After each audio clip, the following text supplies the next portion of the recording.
Oh shit! That was fucking fast. That was quick. A little too quick. Even faster than me. We're getting in post, won't we? Yeah. Okay. Why?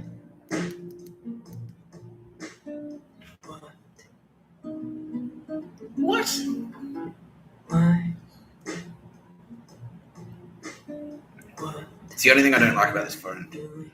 It's got like the full it's got the full face screen, so the entire face of the phone is a screen. So if you grip it, you accidentally like wrap your fingers around it, you'll touch the screen and it will fuck it up.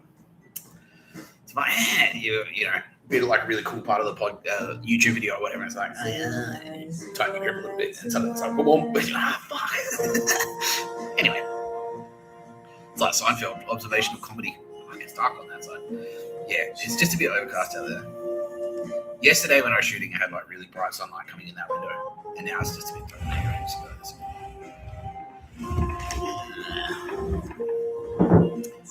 Oh, that's a bit better.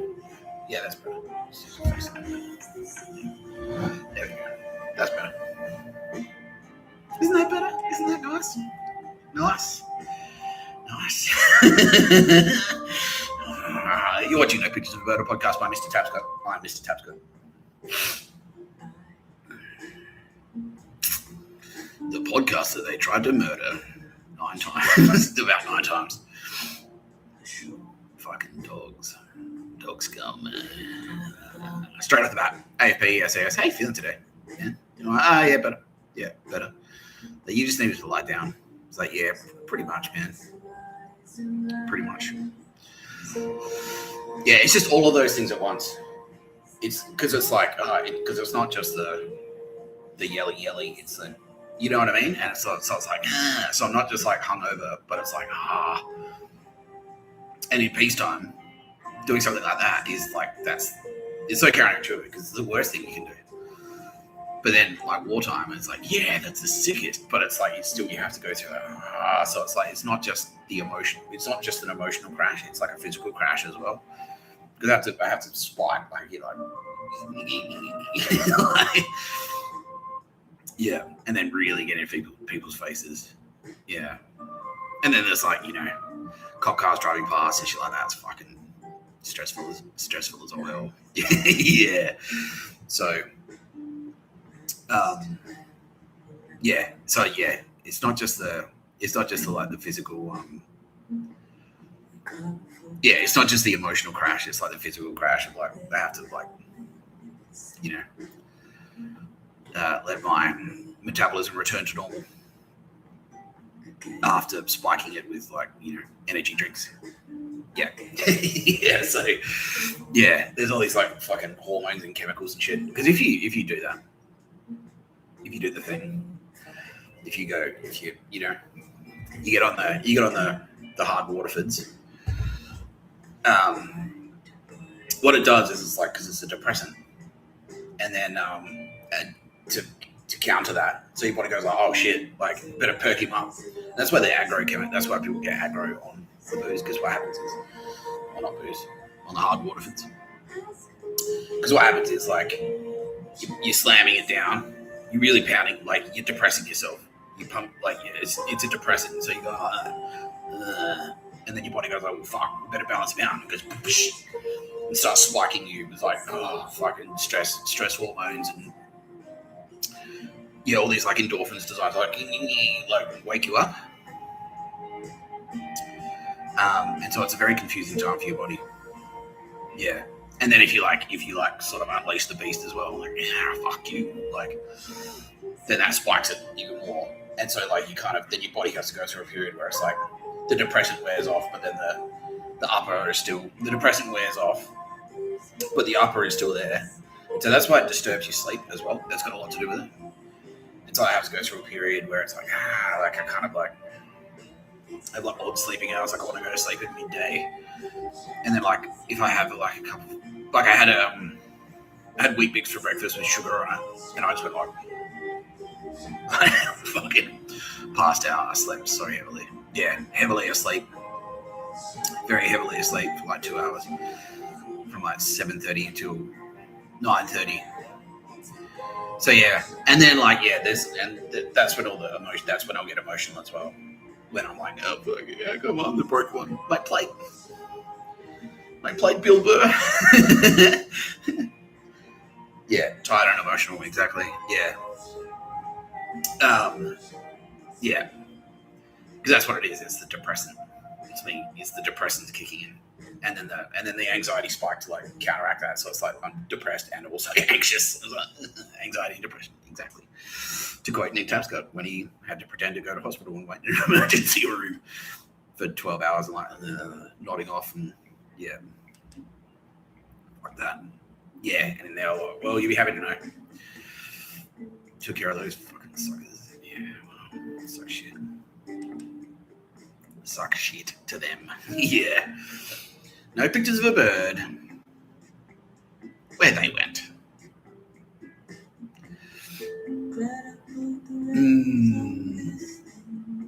No pictures of a bird. Where they went. Yeah. Yeah. So now I'm feeling good. And, I walked around. Like, if I go for a walk, because, and it's like, and thank you everyone as well, who's, like I said, it really does help. It really does help buoy my spirits if I go out on the street and they're friendly and it's exclusively friendly. So I'm like, oh, fucking, yeah, it does. It gives me a little endorphin boost. Like, yeah, nice. Yeah. And the sun's shining, so I get a bit of like sunshine on my face. Get a little bit of exercise, so that helps. That's like, gives me a nice little dopamine burst, you know what I mean? Yeah. Yeah. Yeah. So yeah, I'm feeling better. And then my accommodation got extended, and then my Centrelink is sorted. So it's like, okay, like I've got a bit of breathing room, you know what I mean? Yeah. So yeah, few basically. Yeah. Yeah. So it's good. Yeah. Overall, it's good. And yeah, all the news I'm hearing.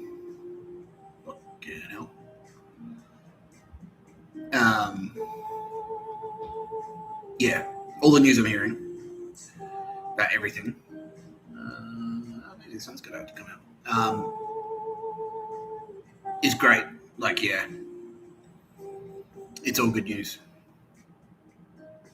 Like, obviously, we've suffered some losses, but nothing compared to what they're suffering. Yeah, we're just wiping them out. Yeah, it's a turkey shoot. Yeah. Yeah.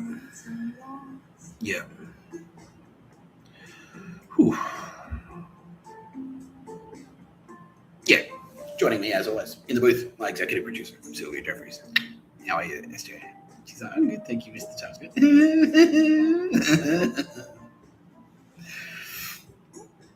That's nice. That's nice. No, Sylvia has a very nice haircut. Yeah, I heard Sylvia's got a very good haircut now. Yeah. Tara Bennett, represented here by this candle. She says, you're welcome, Sylvia. And you too, Hegarty.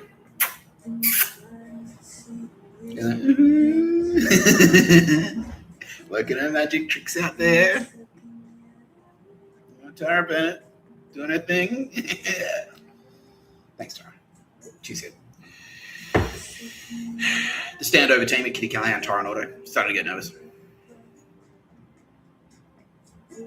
Like, for some reason, all their bookings didn't turn up at Essendon Fields. And then they're wondering what's going on. What are you going to do? Oh, we don't know. Fuck. Like, you can't be a standover outfit if you've got no one to stand over. Kitty Callahan, Tara and Auto, 10% off when you are prepared to get stood over. It's our special standover sale. Coming up to Christmas. Coming to get stood over for less. Yeah, she's here though. Yeah, don't forget, they murdered penguins, but now we are being repaid through silver in blood. Yeah.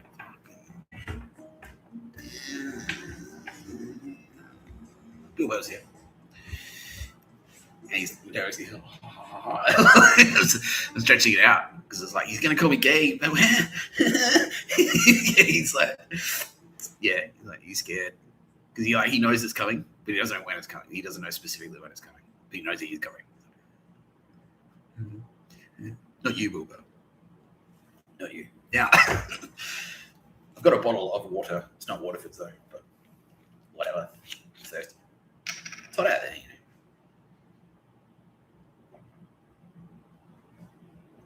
You know what? Why the fuck not? We can do that. That always kills some time.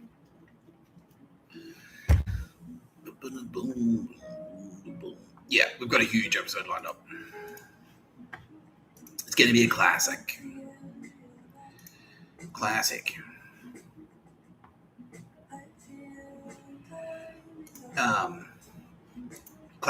No pictures of a bird episode because we've got a very special guest lined up. That's RFK Jr. He's going to join us later in the episode. We have got DOGSHIT to slam. We've got more revelations about spastics. They're gone. They're all gone. From the top we work because we're working from the top down. So all those big douchebags that were first cab off the rank. And now we're going. Yeah. Anyway. But we got more revelations about what those fucking dickholes were actually planning to do, and also some revelations for you, people of New Zealand. Yeah, about some of your dearly departed, and I might leave it with that, but straight after this.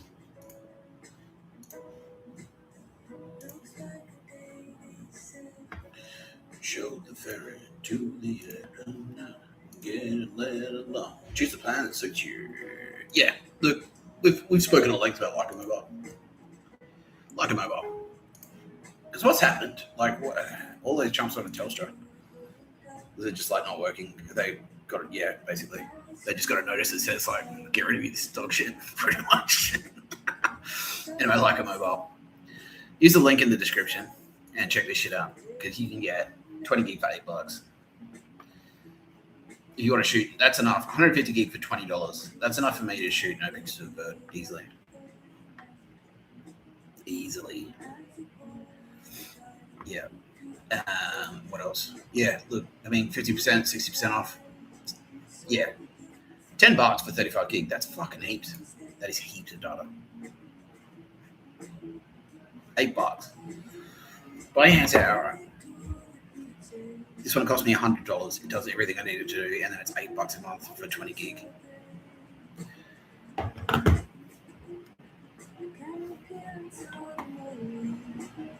Hectic, right? Cheap as shit. Cheap as shit. Yeah. And then you have to pay $150 a month for an iPhone that spies on you. Fuck that. Yeah. I mean, if you wanted to, you could go get one and just throw it away straight away. Just like, fuck off, iPhone. Yeah. Yeah. Oh, yeah, that's another thing we'll be talking about. Yeah, revelations about a couple of people already guessed this, but yeah, like fucking Martin Bryant. Yeah, and the Port Arthur massacre. Yeah. Yeah. Dog shit. Fuck you, John Howard. He was a scumbag. Yeah. Anyway, Geordie's like, oh, I fucking knew it. Like, yeah, bro. Like, yeah. Proto-Nazi, basically. Proto-Australian Nazi. Yeah. Weaseled into the Liberal Party. Yeah. It's like, I don't think laws should apply to anyone. You should just do whatever you want. Like murder. Yeah. Anyway.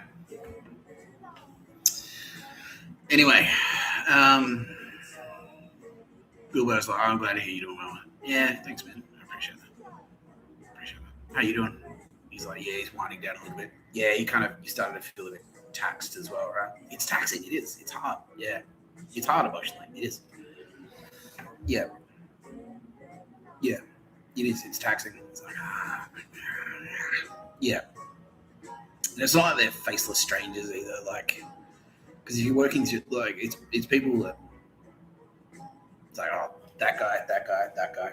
It's like, I've been watching him for years. Like, fuck, gone. Yeah. I was just doing a bit of research on Meredith Music Festival. Pretty much that whole festival is gone. Like anyone involved in that.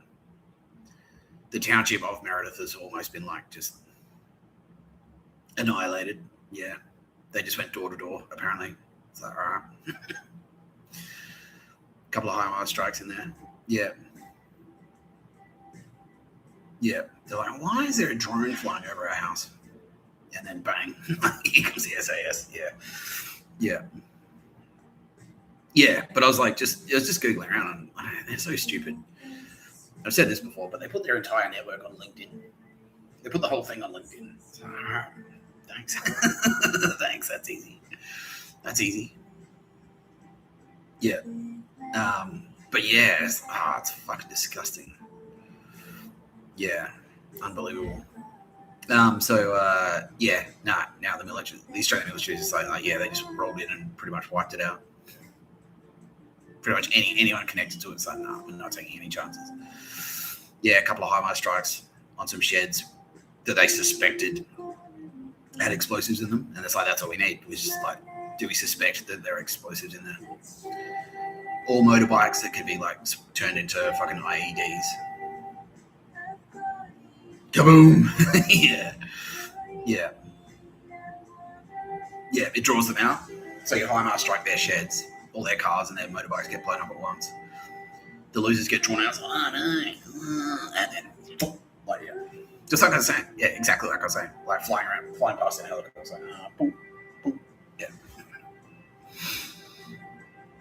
yeah. I think it was like, the martini. I paid $38 for that. Like,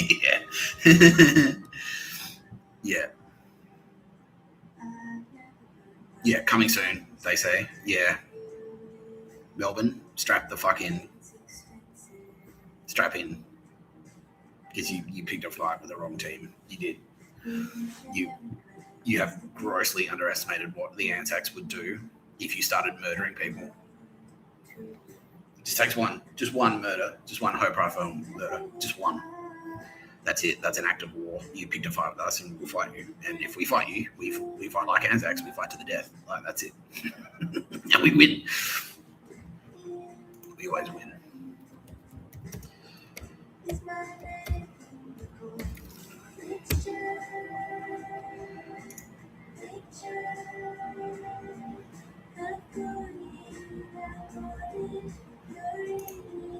I'll talk more about that.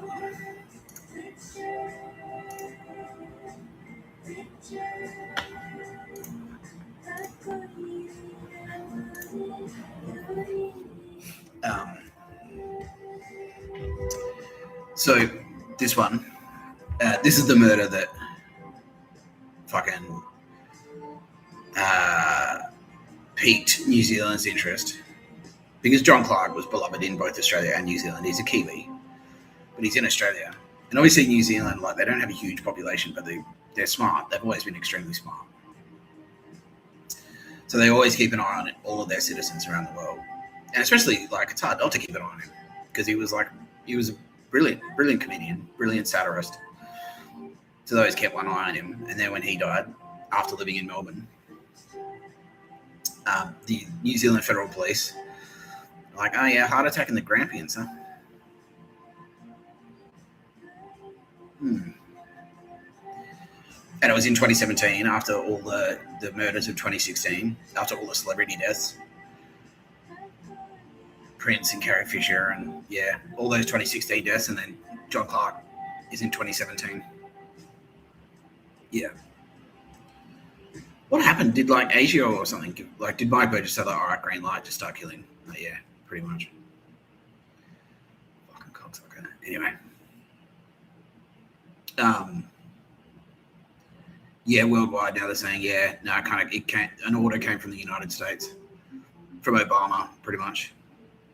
Yeah.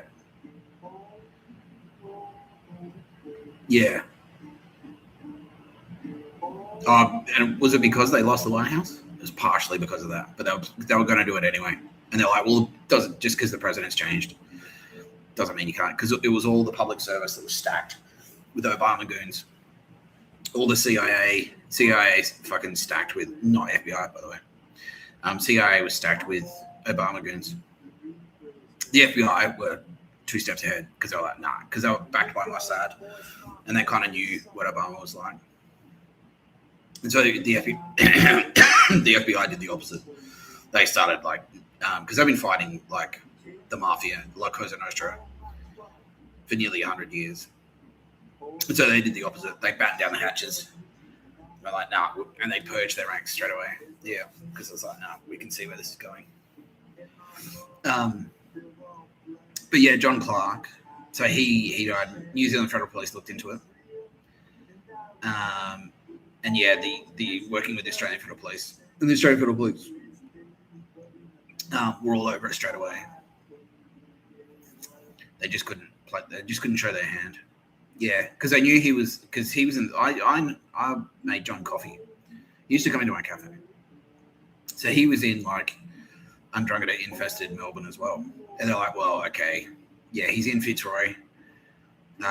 He's a reputed comedian. He ticks like it's all the fucking algorithmic ticks. It's like that's very suspicious. That death, that was extremely suspicious. Yeah. And it was in 2017.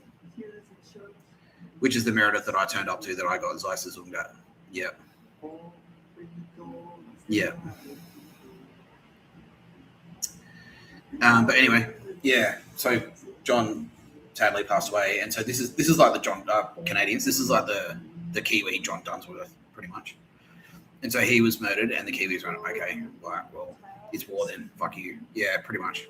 Yeah. So the SAS, the New Zealand military, started right, who's infected, who's not, and started tooling up, working with the Anzacs especially, obviously, and very closely with King Charles, because King Charles saw that as well, and he knew John. King Charles knew John's work, and although Queen Elizabeth was still around, she wasn't really doing anything. Like, she was just sitting there drinking, pretty much, like fucking playing with her horses and not really giving a shit about what was going on in the UK. So Prince Charles was sort of like already in there, like working very closely with Mossad and trustworthy intelligence agencies and stuff like that. So he saw that John Clark passed away after the horror year that was 2016. And so, yeah, they looked into it. Turns out it was this piece of shit.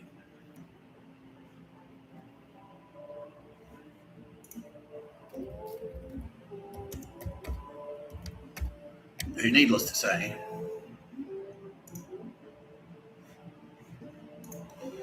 is no longer with us. No pictures of a bird. Where he went. Yeah, he's a fuckstick. And the reason he did it was because he was because he had a bunch of shows on SBS, and he felt threatened. And because John Clark was trying to get work, he was trying to get shows up. He was trying to get productions up on SBS and ABC. And Mark Fennel was like, "Well, he's a rival. I'll murder him." Yeah, I don't want to compete with him, so I'll just kill him. Yeah, yeah, because he was vying for the same airtime, the same budgets and things like that, the same production budgets. Yeah, the same production slots. So Fennel didn't have a problem at all assassinating John Clark, especially since he had help from fucking none other than that spastic bitch, Arnie Meredith. Yeah, because she provided the intelligence. He put the word out. It's like, maybe it's time for John Clark to retire. Yeah, he's a little bit 1990s, isn't he? He should retire. Maybe he should retire permanently. And Arnie Meredith's like, well, he's actually from Melbourne, so yeah. Absolute fucking scumbag. Fuck you, Fennel. And that's why AFP, like, when I was like, instinctively, I fucking hated this cunt. I fucking hated him. And then I was like, because I know him. Like, I know his type exactly. I know exactly his type. Yeah, that's exactly that. He'd just kill it. He wouldn't think twice about it. If you're in the same creative writing class as him, and you got a distinction and he got a credit, he would try and murder you for that easily. Yeah, absolute dog shit, piece of shit. And that's why AFP, they were like, yeah, Tapscott, because like I got really, really wasted one night. I got blackout wasted on rye. This is when I was working at KO Sports, so this is in like 2018. And I just like started tweeting like, fuck you, Mark Fennel, you fucking spastic bitch. Like, yeah, and they're all like, yeah, Tapscott, how did he know? How did he know that he's a cunt? I'm like, look at him. Because he had that, because like LinkedIn, because they all did because I had like, I wasn't the first to do this, but I had ideas, words, and stories on my LinkedIn profile. And then they all started going like, LinkedIn, journo, dad, like TV presenter, journo, dad. And so I was just like, oh yeah, and they all started doing it. They all just started doing it because that's, and they're all just like, I'll do it because that's what everyone else is doing. Like, where's your fucking original thinking? Yeah, and then if you breach, it's like you do something different. It's like, oh, kill him, drag him down. Yeah. And also, I knew he was part of that. Like, you want to have a kids? You gotta have a kids. Yeah. I knew it was like that type of piece of shit as well. Yeah. So, did you have another beer when your girlfriend said, you're not having another beer?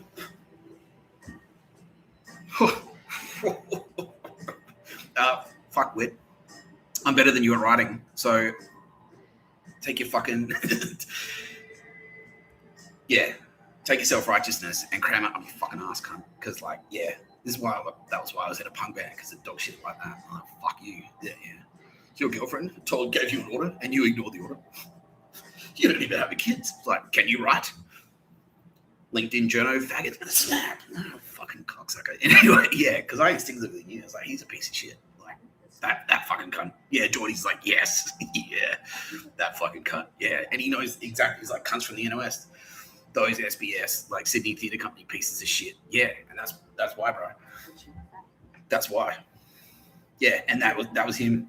Yeah, he's like, He's like, oh yeah. He starts hearing rumors that John Clark, like, he's trying to get all this dog shit, what stuff the British stole, like all this fucking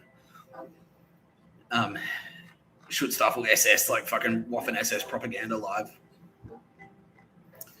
And then he hears that John Clark is like, he's trying to get shows on TV again. He's like he's like, well, we got a few, like John Clark's pitching a few ideas, so we'll have a meeting with him and then we'll get back to you, all right? He's like, maybe John Clark should retire. Yeah. Didn't have a problem. Didn't blink. Didn't think twice about it. Didn't see any issue with that at all. No. So fuck you for now. Yeah. Yeah, and that's why AFP were filling me in today. They're like, and I'm like, how do you know I was trustworthy? And they're like, we did set up like a couple of little things, but we were watching you while I was working at KO, and coming into contact with these spastics, and that was one of the things when I was just like, fuck you, Mark Fennel, eat fucking suck my dick, you faggot. Like, yeah, and they saw that, so well, not the way we'd put it, but valid enough. Yeah. And then I got targeted. At KO. Like I was like because they were such losers in their creative team. It's like undrungated fucking dickholes. So I'd always just like take my fucking laptop into another room, work there, and then someone came up behind me and goes like, so anyway, News Corp. It's all about journos. We love journos. Journos. It's all about the journos. Right? Thanks, Crash Braddock. Oh, by the way, that's Crash. Yeah, Crash Braddock. Yeah, okay. Thanks, Crash. Yeah, Crash Braddock was a News Corp Cricket Australia journo, a cricket journo working for News Corp. So huge, like very, very solid links to Cricket Australia. Also connected to the murder of Shane Warne. And so I was like, fuck, like what is this shit? Like I tweet something, and then I get like effectively a threat at work. Fuck you. Yeah, so I went back and like deleted a couple of tweets. I had no but it didn't surprise me at all. It's like, by the way, Mark Fennel took out John Clark. Yeah. It doesn't surprise me at all. Because exactly that. Exactly what I said about Xanaro. It's like if you're above them, they're entitled to murder you. Yeah. If you're below them, they're entitled to murder you. Like, yeah, absolute fucking, they're rats. Yeah, they just eat each other. That's right, Bill. Yeah, dog shit. Dog shit. Yeah, because he died. John Clark died in the Grampians. That's why. Yeah, Kenny Clark said, "No, well." I read his like Wikipedia. He's like, "Oh, we should talk about John Clark today." It's like, yeah. She's like, I looked it up, death, and he was like riding in the Grampians or bushwalking in the Grampians, had a heart attack. And she's like, well, who does Grampians? Who does that remind you of? Who else do you know from that sort of region of Victoria? Like, oh, for fuck's sake, Meredith, Auntie Meredith again. Like, fucking you stupid bitch. You stupid bitch. Yeah. Anyway, Fennel is fucking gone. This piece of shit is also gone.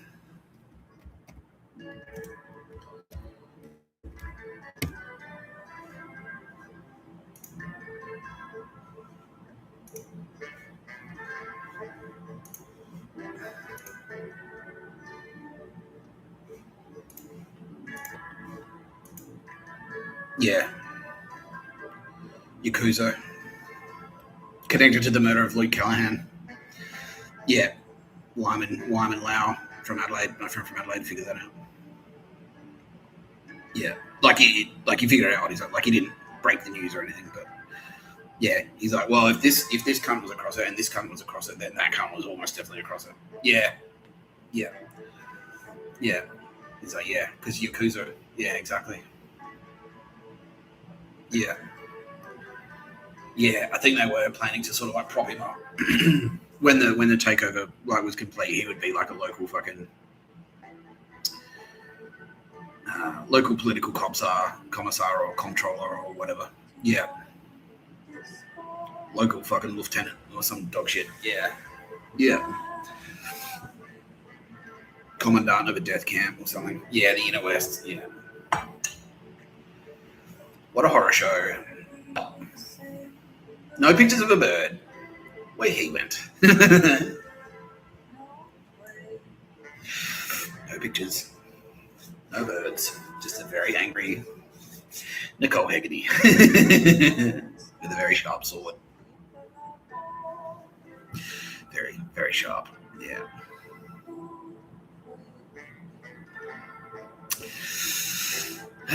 What a spastic. What a fucking spastic. Okay, now, needless to say, I've completely forgotten about everything else I was going to talk about.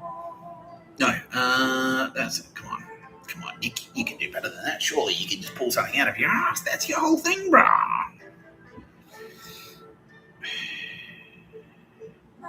Just pull something out of your ass. Just talk about Bilbo being gay. I could do that. What's left to talk about? He's pretty gay. Is the Mardi Gras still a thing, or is it that's wiped out? Nah, Mardi Gras is gone. Yeah. Sorry, Bill. You're pinning all your hopes to that. You can still do a float. There's no legislation there's nothing that says you can't just build your own float and just drive it down, drive down Oxford Street like fucking G-string. You can do that. Yeah, special provision, AFP, that's fine. But well, you can just do your own thing, man. You don't need to wait for a Mardi Gras. Yeah, Nate, he's going to help you. Yeah, he'll drive. You can stand on the back of a tractor, be like a hayride. You can do whatever you want. Helicopter themed if you like. You can do helicopters. You can do that. By the way, heaps of the drag queens that are around the cross in Oxford Street are AFP and psychotic, like borderline, like real psychos. Like, yeah, proper fucking, yeah, proper military. Yeah, So they've been in there for years, and now they're like, right, it's time to fucking, yeah, it's time to be repaid through silver and blood. Yeah. I always knew that instinctively. It's like, I would never fight a drag queen from King's Cross or Oxford Street because they look like fucking psychos. They're all like 6'5" and jacked. They're all like fucking, but they're wearing dresses. It's like, I don't want to fight you. So, okay. Yeah. Not your grandmother's tranny, says Bilbo. That's right, mate. That's right. Not these piss-weak trans rights activists from fucking... Not these piss-weak trans rights activists from fucking Portland or whatever. These are like... yeah. They're fucking... I'll see if I can find one. Yeah.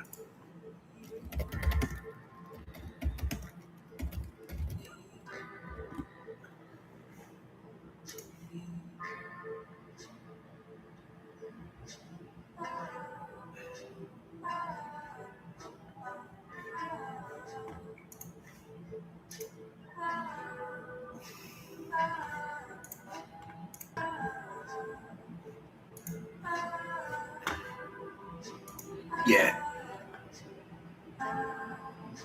RuPaul's Drag Race Down Under. RuPaul is a piece of shit. But all of these, like Sydney drag queens, they're all based effectively SAS. They're all like 6'4", 6'5", and fucking hardcore. Like, yeah, they'll wreck you. They'll wreck you. I can't remember her name. But yeah, like, so you can see straight away, like, underneath, like, nah, ruthless. Yeah, peak physical condition and absolutely ruthless. Yeah, jacked. Yeah, yeah. There you go. Yeah. Can you imagine trying to fight them? Nah, fuck that. do like, yeah, they do like WWF moves and shit on you. You'd be fucked. Like, they just snap your neck. Like, yeah. Yeah, so heaps of them are like AFP and SAS. Because, yeah, for the same reason that Nate is. Like, they're in the scene. They're in the Sydney scene. And a lot of them started, like, disappearing. And they were approached, yeah, so AFP, like, quietly approached them and said, like, well, how'd you like to do something about it? Yeah. And they're like, fuck yes, thank you. They basically did exactly what the African Americans did. It's like, yeah, we don't want to wait to... They just don't want to wait around for someone else to give us, like, fucking civil rights. We'll take it. We'll take it. Take it through civilian blood. Yeah. Yeah. Yeah. So, I guess, yeah. Yeah, Bill goes, well, you better watch out because of all your homophobic material, Nick. You're going to walk down the street and you get your ass kicked. Yeah. Yeah. I'm already scared. Yeah. They used to do what was it called? It's like, yeah, it was at the Potts Point Hotel. Potts Point Hotel is AFP, which is in the King's Cross, and they had like bingo every Tuesday night. They had like big girls bingo or something like that, and they were fucking, yeah, they were like raw, like 6'5", like jacked, like, oh, not fuck, nah, and sharp, like you could tell they were fucking sharp as shit, like yeah, very sharp tongued. And usually, if someone's smart like that, it's like, no, they're not just like dumb muscle, they're fucking cunning as well. Like, yeah, they're outsmart you. Yeah. One of them would distract you with a sexy fan dance while the other one comes up behind you just goes, like, yeah. Yeah. That's it. That's what happened. Bilbo's like, sexy fan dance. Yeah. Yeah. Yeah. Well, we could. Yeah. I feel like we are. Yeah. Do you want to talk about some of the wins? Yeah. Let's do that. Okay. So, Estonia have effectively capitulated. They're now being occupied by the French. Sri Lanka have now capitulated. They're effectively being occupied by India and Iran. Thank you very much, Iran. Yeah, and Iran are like, this sucks shit. Like, they're trying to get them nuked. It's like, what the fuck? Why would Iran? I don't understand. Like, how did they become Nazi? You know what I mean? Is it like post-colonial racism? Yeah, the Tamils basically are terrorists. Okay, so yeah, the Tamils and the Tamil Tigers effectively, like, they went from, it's exactly like the IRA or like the original mafia, the Sicilian mafia, where they started out as being freedom fighters, And then just over time, they just morphed into like a fucking terror/crime organization. Oh, that's a big announcement. Okay, yeah. Yeah, and so then they were kind of involved with that plot. Why did they have a stick up their ass about you specifically, Aaron? It's like okay. Well, I'll get to the bottom of that. But they were just like regional. Okay, so basically they got promised. Yeah, they got promised. Okay, right. So Joe Biden and Naruhito were kind of like carving up the territories, and they said like, okay, well, Sri Lanka. Once Iran gets nuked and India and Pakistan have nuked each other to death, and Afghanistan is just like completely gone to shit. You can have Iran as plunder. You can just go in there and start rinsing them. Yeah, so fuck you. Yeah, so Iran is not happy because fuck you. That's a dog shit plan, Sri Lanka. Dog shit. Anyway, yeah, Switzerland, they've enacted my suggestion. They were going to do it anyway, but you know. So Switzerland is effectively encircled, and now their anti-air power is being eroded because they can't resupply now. So all they have to do is erode their anti-air power with like fucking spam, pretty much. Yeah, because we can send a drone in that costs like, you know, $1,000. And then you have to shoot a missile at it that costs like $6 million. So you'll run out of missiles before we run out of drones. And then we can just fly in with choppers and that's it. Yeah. You can lock yourselves in your vaults if you want, but yeah. Anyway, yeah. You have to run out of chocolate eventually, and you can't eat gold. So suck my dick. You're fucking going down, spastics. Yeah.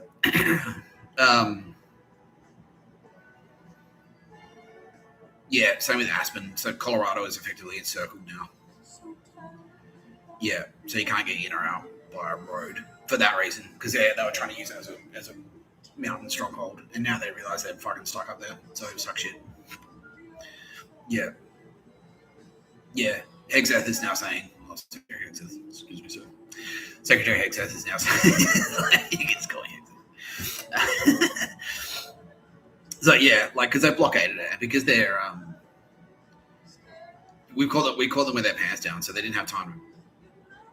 Their doomsday supplies they've got like 2 or 3 preppers in there with like 20 cans of beans, but it's like the amount that they were consuming, the amount of food that they were consuming, because they're all like rich people. They're all there going like, send in more Wagyu beef. They're just like, like at the rate they're consuming, they're going to be out of food by next week.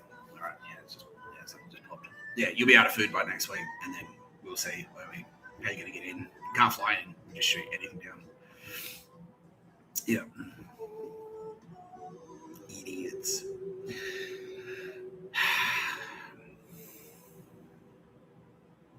Yeah. So you didn't have supply lines, you fucking losers. Why don't you Google it? It's all on the internet. Fucking idiots. Yeah, same with Alaska. Alaska's basically like been severed. Alaska's cut off from the mainland. The peninsula's like cut off, and then it's like you're encircled by Russian warships. So you're blockaded from the ocean. You're cut off from the land. Polar bears, your polar bear food, basically. Yeah. Tara Bennett's like, we'll let the polar bears move in. They'll just move into your house and you fucking losers. No. Suck shit. Yeah. That was a big one. Hamas eradicated. Yeah, they're gone. They are gone. That's why the operation was in Liverpool in Australia, by the way. Yeah, that was to take out Hamas. Because fucking idiots. Yeah, so they gave us back the hostages, and I was like, okay, thanks. You're not coming to take us prisoner, are you? He's like, no, definitely not. Yeah, they're gone. They are gone, eradicated. Yeah, all of them. They're dead. Yeah. They're dead. Yeah, they are gone. And it's 4444. The time. The video is 4444. So that's number one. Thanks. I nearly Grace Crawford's like, yeah, thank you. It's popping off in Rwanda, but friendly forces are pushing. The good guys are pushing the bad guys back with support from Russians and even Ukrainians. They're in it. Yeah. Ukrainians are being repaid through civilian blood with seized Russian assets. Because the Russians have gone through and go like, all right, so who's a Nazi? Like, out of all you oligarchs, like 3/4 of them. Okay, well, come with us. Yeah. Maduro's dead. Yeah, they took him out. Yeah, that was easy. The president of Colombia is dead. Denmark are actually putting up a bit of resistance, but they're going to run out of jets. Because while they do have modern weapons and stuff, and they are pretty good fighters, they just don't have the resources and they don't have the supplies. Yeah, Norway is effectively blockaded by the British Navy. And you're all victims of your own fucking dog shit because all the Navy, Malaysia has capitulated there. Who was that?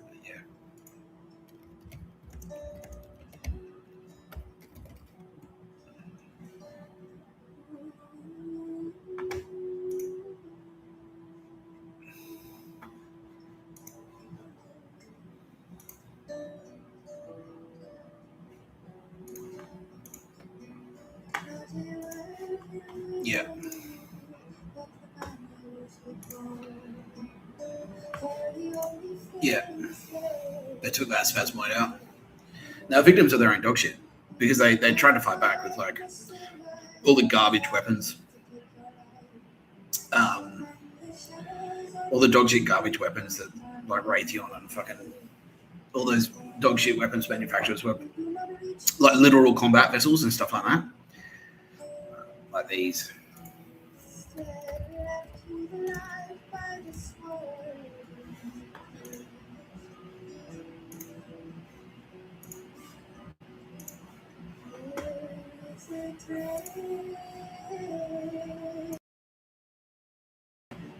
Because they're garbage. Yeah. Because you can see the shape of it there. It's just like some guy going, let's do a ship that looks like it's from Star Trek. But with, it's got no practical functionality. And so, Australia bought a bunch of them. The United Kingdom was like letting their aircraft carriers slide and buying like dog shit surface ships and stuff. Pretty much most surface ships are redundant now because of like fucking submarines. It was envisioned to be a networked, agile, stealthy surface combatant. How stealthy can a ship be, you fucking idiot? How stealthy can a ship be? It's a battleship. Where is it? Oh, I don't know. Can you spot the battleship with the satellite? This plan is flawless. Yeah, shout out, Mr. Tapscott. This plan is flawless as long as the enemy doesn't have satellites. Like, so stupid. Well, see all the buzzwords in there. Networked, agile, stealthy. Yeah, it's like it's Telstra. It's the Telstra border of warships. That's what it is. Yeah, it's the pictures of a bird of warships. Yeah. Anti-submarine module.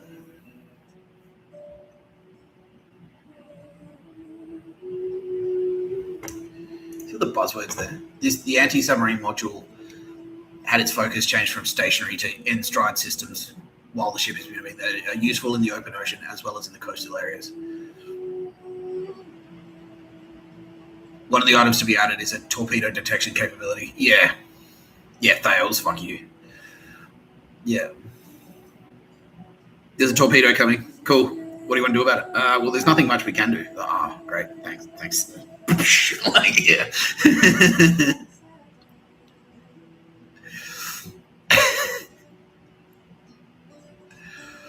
Oh.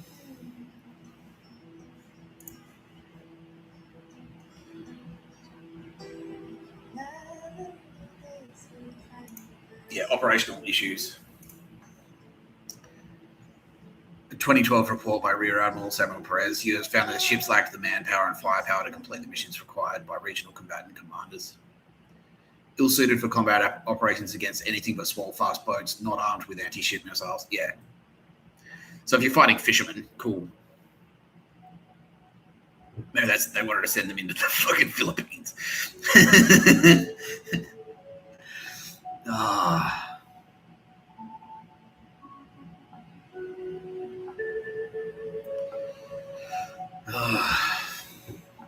Yeah, this planet's flawless.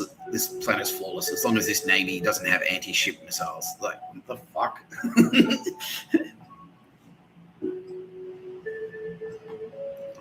So stupid.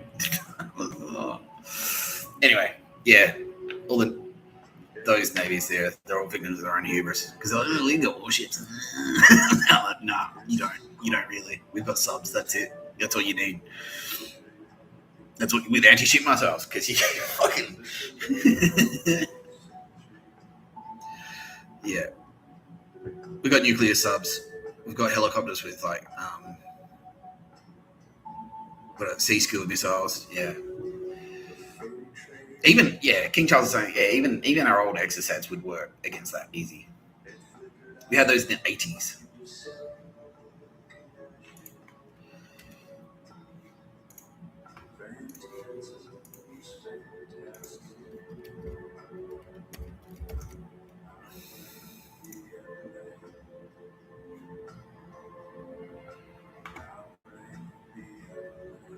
Yeah, that's great.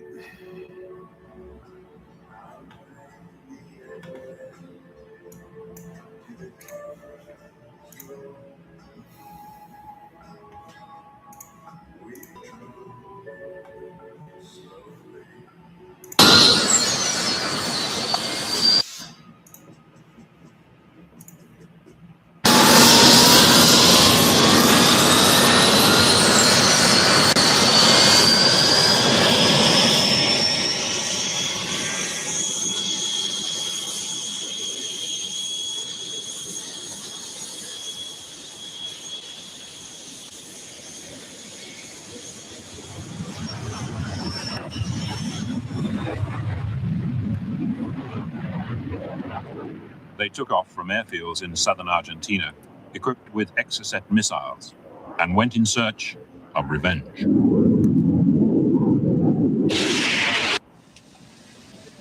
HMS Sheffield was on the lookout for enemy aircraft, well forward of the main British fleet. Blind, AWOL, one pop-up target, 01010. Got back, direct the radar. The sea was very calm. We were looking out to sea, and I thought that it looked like a torpedo was on its way because the sea was shimmering and shaking, if you like. So I said I thought there was a torpedo. The pilot also had trained his glasses around to the same spot, and he said, no, it's an Exocet. The officer of the watch and other members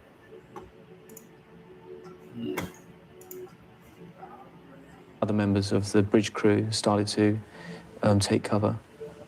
But I remember myself and the second officer of the watch becoming transfixed to the missile on its way in, which really does amaze me now when I come to think of it. But we watched it almost to the point of impact when we quickly huddled together and dropped to the floor.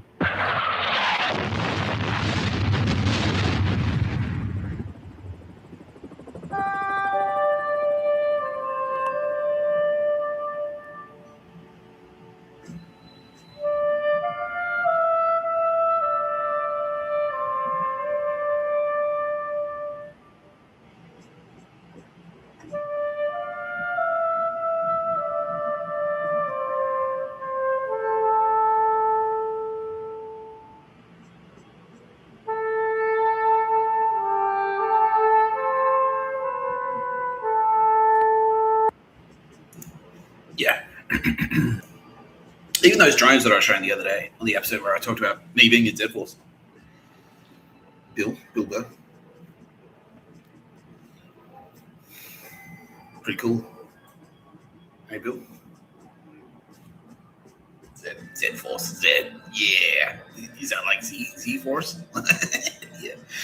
Hey, it's not Z, it's Z.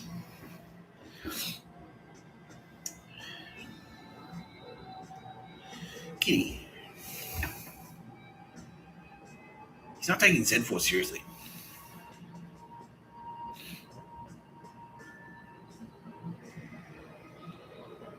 He's gay. He's gay build. Don't worry about it. Kidding. No.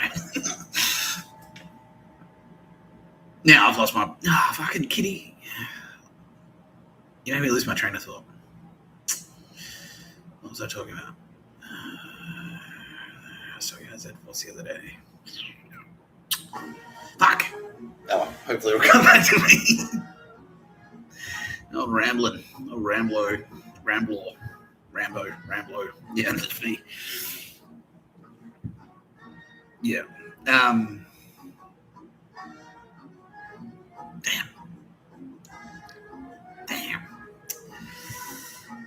All right. Anyway, the point is,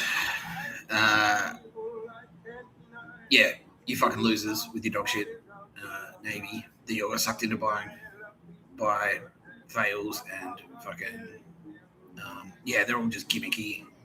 It's just gimmicky electronic dog shit. Fucking Raytheon, they are gone. Fails, they are gone. BAE systems, they are gone. They are gone. Yeah. Yeah. Yeah. Our iPhones, like, yeah, our fucking iPhone mount in the bridge will protect us. It's like, no. That was in '82. That XSS strike. It just takes one, and then that's it. That's the end of that ship. If it's incapacitated, it may as well be dead.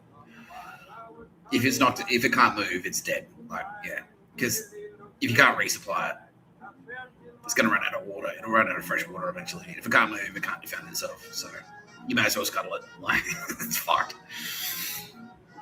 It is fucked. Yeah. Yeah, that's why the sea drones. Oh, the sea drones. Yeah. Even the sea drones, like those, they just, it's the size of a fucking canoe. That's all you need. That's all you need to pop one of those. Yeah. I was like, oh, no, it's not a cruise ship. It's a warship. It's like, well, promoted to submarine, as Perun would say, very easily. Yeah. Yeah. Big white floating target. Yeah. Very easy. Even one of our Collins class submarines, even one of Australia's Collins class submarines could take out one of those fucking dog shit pieces of shit, even though they're aging. But they're fully armed and operational. They'll still wreck you. Yeah, they're still better than any of that literal combat dog shit. Yeah. Yeah, you just don't need to submerge them. You just fucking sail them on the surface, and then submerge them when you get the phone call, the literal mobile phone call. It's like someone like, yeah, they're just like, Terry, fucking Terry. It's like, okay, at the radar screen, which he's set up on his fucking laptop from anywhere, his caravan, with his mobile data from Leica Mobile. It's like, boop, boop. Hey, Steve-O. Literal combat ship on its way. It's like, all right, submerge it? Like, yeah, probably recommend it. Okay, cool. Done. That's it. Battle over. Yeah.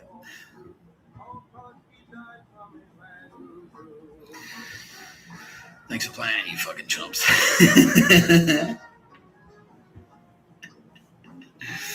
Yeah. So, Malaysia capitulated because the king got taken out.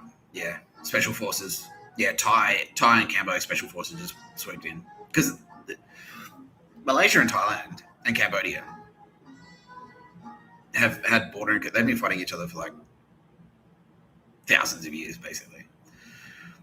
And so it's like, Australian intelligence or British intelligence rings them up and goes like, we may have, would you like an opportunity for your special forces to take out the king of Malaysia? They're like, yes, please, thank you. Done, easy. Yeah. Helicopters, straight in, kick the door in, bang, bang. Like, yeah, game over. That was easy. Makes you fucking spastic. Yeah. Indonesia are now pushing up. They're like, all right, well, you were planning to nuke us, so all right, fuck you. Fuck you. Yeah. Yeah, that was something we could talk about. Yeah, so the other part of Biden's plan, so archery nukers, the reason he wanted to nuke Indonesia is so he had a really good reason to flood, to basically seize control of the northern parts of America. Australia, the northern half of Australia. He wanted to take control of the Northern Territory. So he's like, oh, well, Indonesia, like now that someone's accidentally nuked them, they're a major threat. So now we're gonna have to send in U.S. forces to just be in the Northern Territory all the time, and they're there anyway. But like an occupation force, like Iraq. And then while we're there, if we happen to dig up some rare earth minerals, I mean, you don't want to waste the rare earth minerals, right? Right, Australia? You're doing you a favour. Yeah, and he didn't consider at all that the crown, the British crown, would go, wouldn't have thought so. Wouldn't have thought so. He just completely took it for granted that he could operate. He thought the ANZUS Treaty meant he was the president of Australia, basically. Yeah. Yeah. What a fucking moron. Say the line, Nick, says Bill. Say the line. No pictures of a bird. Where he went. Yeah, woo! A fucking idiot. Yeah. And now Israel is saying, oh, he did the same thing to us, dude. Yeah. He's just like, well, I'm the president of the United States and therefore also the president of Israel. And they're like, sorry? Yeah. Yeah. Yeah. Yeah, because Israel, they've had relationships with like everyone. They're like, nah. Well, yeah, we don't want to fight you don't want the whole region to be at war. So I sat a bit in there, like above ground. Like, yeah. Talking to everyone. It's like, yeah, because it's like, if you can talk your way out of a fight before it actually kicks off, it's way better. Yeah. Especially in, Libya and Lebanon. Because they're just getting rinsed, like the local civilian population. And that's why people like Ibrahim and the nomads have such a strong relationship now with the IDF. They're working quite extremely well with the IDF in Australia because they're Lebanese. So they've been getting fucked over by Hezbollah. And so Mossad basically went in there in the 70s and said, you know how Hezbollah are effectively terrorists / gangsters who are just like raping the shit out of everyone to stand over you. Do you want to team up with us? We'll fight them together. I was like, yes, fuck you. Yeah. So that's why the Kardashians are pro Mossad, and that's why Ibrahim is pro Mossad. Both, yeah. Yeah. Because they're like, yeah, fuck Hezbollah. Yeah, fuck Hamas. Yeah. So Joe Biden just like blunders in. I'm the president of the United States of America. It's like, no one in the Middle East gives a shit. We just want you to stay the fuck out, you loser. Like, yeah. Yeah. Yeah. Idiot. And that's why Trump was like, nah, I'll be friends with fucking, well, obviously, and also, Mr. Tapscott. But yeah, Trump was like, nah, I'll do what Biden didn't do. Yeah, I'll work with them. Work with them, not try to stand over them, but work with them. Yeah, it's much better. Yeah.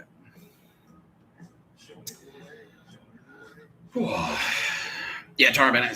Thank you to all the surfers at Bondi today who paddled out, because that really does help. Really does help everyone, not just me. It especially helps me, but everyone. Yeah. So thank you. From the bottom of my heart. Yeah, I really appreciate it. Yeah.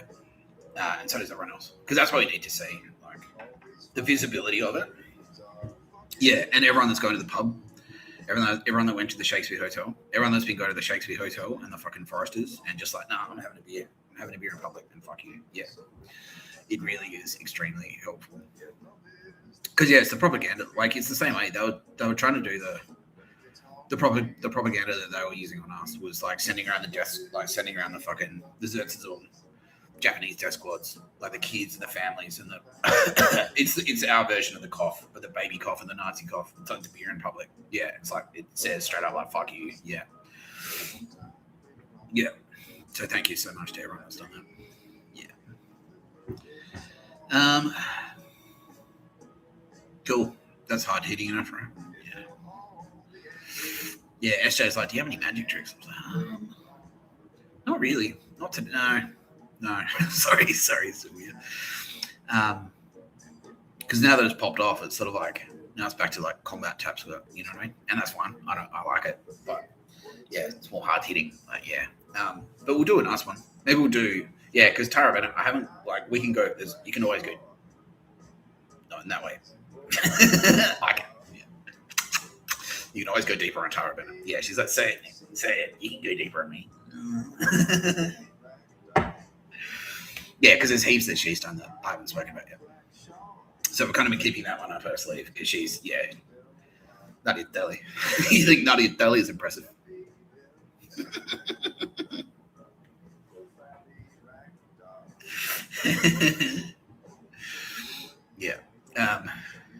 Yeah. Big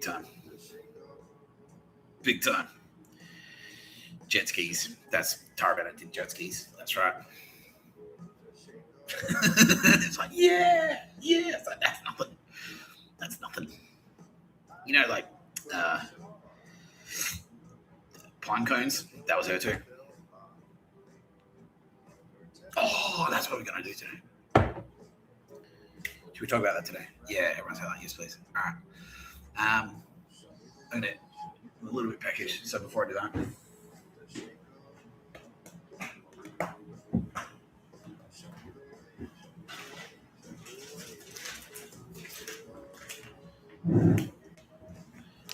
Some of our Hanukkah lollies. Happy Hanukkah, everyone out there. Yeah, because we're going to talk about the Old Testament a little bit today. Yeah.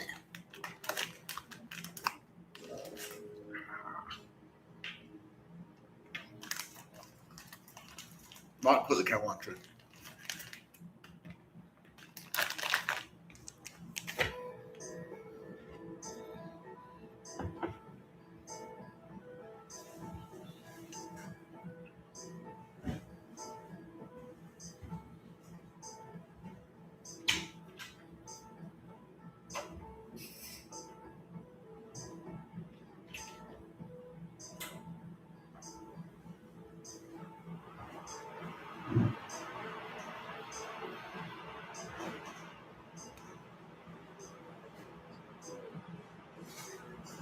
What you go to?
Yeah, so I'm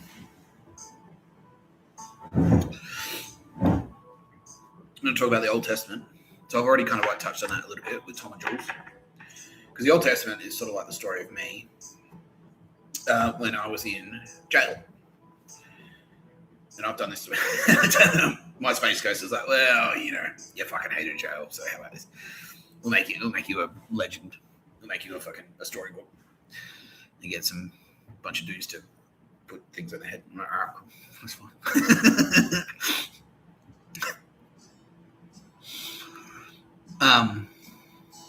Sorry. Because one of the dog shit things they did, because they were constantly trying to turn me into the pictures of a bird team. And so this happened after, so in June, it's like when Paul Atreides drank the water of life, like, but it's forbidden for a man to do it. Let him try. And then I did it. And that was me, like, smashing the shit out of, like stabbing the fucking, like, popping the tires on the Ford Ranger with various nail scissors.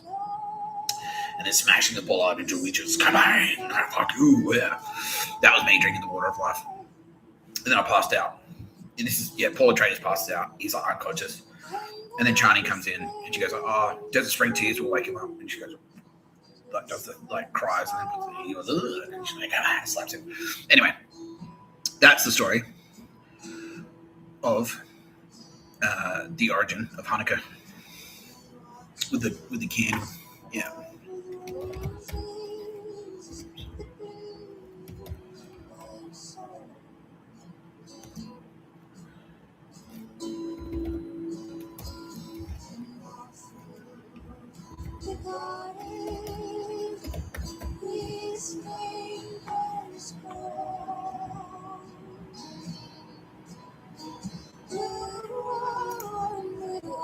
Yeah, the menorah.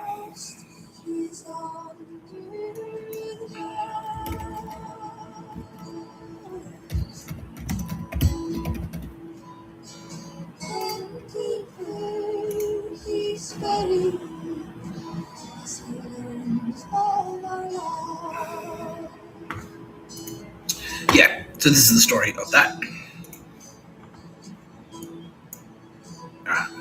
Yeah, Jews are long. Okay.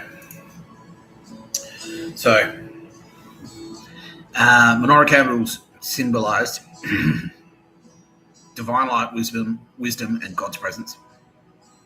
With the 7-branch temple menorah representing the 7 days of creation, and the Chanukah menorah specifically commemorating the miracle of the temple oil lasting 8 nights, using 8 candles for the nights, plus a 9th helper candle to light them, signifying spreading light and hope. Hope, especially, underline hope. Yeah. Because what that actually is the story of me being in Junee Correctional, which is pictures of a bird headquarters. For the headquarters for the Pictures of a Bird program, basically. If you're in the SS militia, the Pictures of a Bird SS militia program, which they desperately wanted me to be in. You go to Junee, and then there's one other jail that's even more. So Junee is like, ooh, Junee. Wow. So in jail, like, oh, just come from Junee. Just out there at Junee with the boys at Junee, and then you drop a few names. Like, oh, yeah, who were you there with? I was there with Stabby Steve, One Eye, and also Twagger. Like, oh, yeah, okay. All right, cool. You're not a pedo then? That's right. Not a pedo, and you're not, ironically, you're not a pedo, and you're not in the boneyard, because the boneyard, that's going to be important in the storyline. The boneyard is like, that's the worst thing. That's the opposite. Yeah, a boneyard is the worst thing that a prisoner can be. Like in jail, amongst the Pictures of the Bird jail prisoners, the SMAPs, the boneyarders. That's like you fucked out of jail and they threw you out. You had to go to protection. Boneyard is protection. If you go to protection, you're probably you'll get bashed. Like if you ever get out of protection, like if they send you back to Maine for any reason, you get bashed. if they find out you've been in the boneyard, you'll get bashed. Because it means like either you're a pedo or a rapist or fucking, yeah, ironically, all of those fucking pictures, yeah, they're all pedos and rapists, but yeah, pretty much. Or you run up a tab, like you've taken drugs on tick, like you've taken drugs on credit, and then didn't pay the bill, and then you had to get the fuck out of there because otherwise, like you owe someone a shit ton of money, and then you're gonna get bashed. So if you go to the boneyard, it's the worst thing. So yeah, that's if you go to another jail, where have you been? And if you go like I've been at June E, they'll go, oh yeah, cool, all right, yeah, June E, all right, yeah, straight, like yeah, cracker, bra, cracker me, bra, and then you're all right.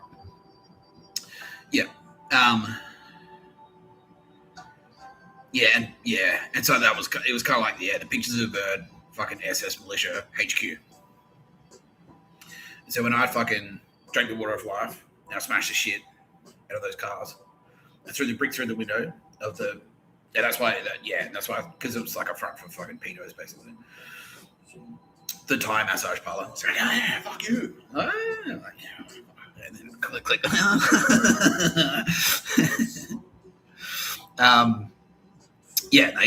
was in Queanbeyan, and then I got shipped to June E. And then was that us that sent me there? Yeah, that was us that sent me there though. Yeah, because we sort of had to play along. It was like, oh, well, yeah, we're getting thrown back inside. You're going to go to June E, so it could be pictures of a bird. Right, Joe Biden? Right, Joe Biden's like, all right, president.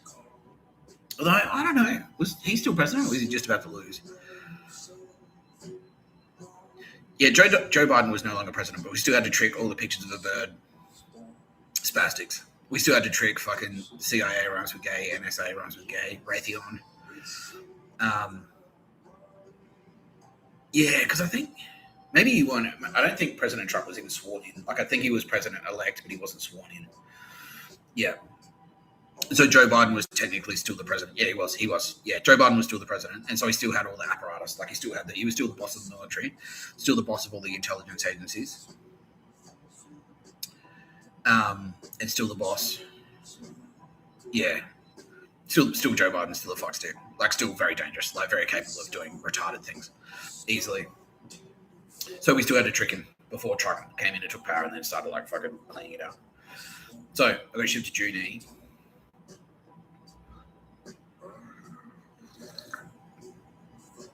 And as usual, they were instructed, Mr. Tapscott is going to do 2 months. He's going to have a 1 out the entire time. He's going to go into this one unit, which is like, it was 50-50. And so half the time he's just going to be in his cell, half the time. Yeah. And what did they do? Straight away, it's like, well, nah, we're adjourning you. Yeah. They adjourned me a couple of times. And they pulled me out of that fucking unit. But the way they kind of did that, they put me in the cell with this absolute fucking retarded loser, spastic fucks dude. One of the most insecure people I've ever seen. All met. Yeah, dog shit. Total fucks dude. Yeah. They put me in a cell with him. And their instructors, like, Mr. Tapscott is not to have a cellie. He's just going to have a 1 out. And then they're like, nah, how about this instead? Put me in with a fucking dog shit. Yeah, AFS owner, don't say his name. But yeah, everyone knows who he is. Everyone in the like law enforcement correctional. And he was a pictures of a bird from way back. How many kills did he have? 17. Yeah, he was a Tasmanian Nazi bogan from Tasmania, pictures of a bird. Fuck stick. And so they put me in the cell with him. And then I had to convince him that we were going to be pictures of a bird militia together. But he was really insecure. And he just wouldn't shut the fuck up. Yeah, because they threw him in. Like, he wasn't supposed to, like, they just grabbed him off the street. He was marked for death. He didn't realize it. Not by us, but by them. Yeah, they're like, oh, because they were starting to clean up. They were starting to clean house. Like, retire the assets. Yeah. So they stitched him up on the outside to get him thrown in. So they brought him up. They said, like, oh, go and do a fucking, Mr. RFK Jr., sir. I realize now that I think this is going to be a long episode. So I might actually put off our chat till tomorrow if that's okay with you. So he's like, okay, yeah, that's fine. I appreciate that. I respect that. I respect your candor, Mr. Tapscott. Thanks. Thanks. Awkward hope. You were there, okay? Yeah. Yeah. So, and yes, Stephen Colbert, I am telling this story because I watched your video today. Yeah. He's like, yes, yeah, yeah. Because he's a happy Hanukkah, yeah. I was like, yeah, we should talk about that. Yeah, we should talk about that today. Yeah. Anyway, what was that? Yeah, so he was going to get retired. And so they brought him up. They said, because he was in the burnout scene. They were using the burnout scene as cover. Pictures of bird. No one will suspect that Nazi Bogans operate as burnout drivers. No one will suspect it. Meanwhile, obviously, you've all got Facebook accounts, you fucking dickheads. You advertising. You publicise yourselves. You wear uniforms. Okay, thanks. Yeah. So they got him up. His mates, and this is what they're like. They're just like they'll stitch each other up at a moment's notice. Yeah, they're like, oh, come and do this burnout comp in New South Wales. And they didn't do it to target me specifically, but they brought him up. It was just like, oh, who's a fucking pictures of a bird douchebag that we can send in to harass the shit out of Tapscott? And he was there. I was like, okay, we'll send him in. But what they'd done was, they said, oh, come to this burnout comp in New South Wales. Then when they were up there, they zoomed him and because he had a hair trigger temper, like he was a fuckstick, like a massive fuckstick, like he punched, like super insecure, like just wanted to punch on at a moment's notice, like he was a fuck all round cocksucker. So they brought him up to do this burnout comp. And then Xerxes at the motel, he was at a dog shit. He was at a dog shit pictures of a bird motel. They Xerxes on him, like targeted him with like Havana syndrome weapons and shit. And then got him to picked a fight with him. And then the split second he cracked. And he ran up and smashed someone. Oh, well, the cops are right there. It's like, oh, I got you. Assault. GBH. He's like, fuck. Yeah.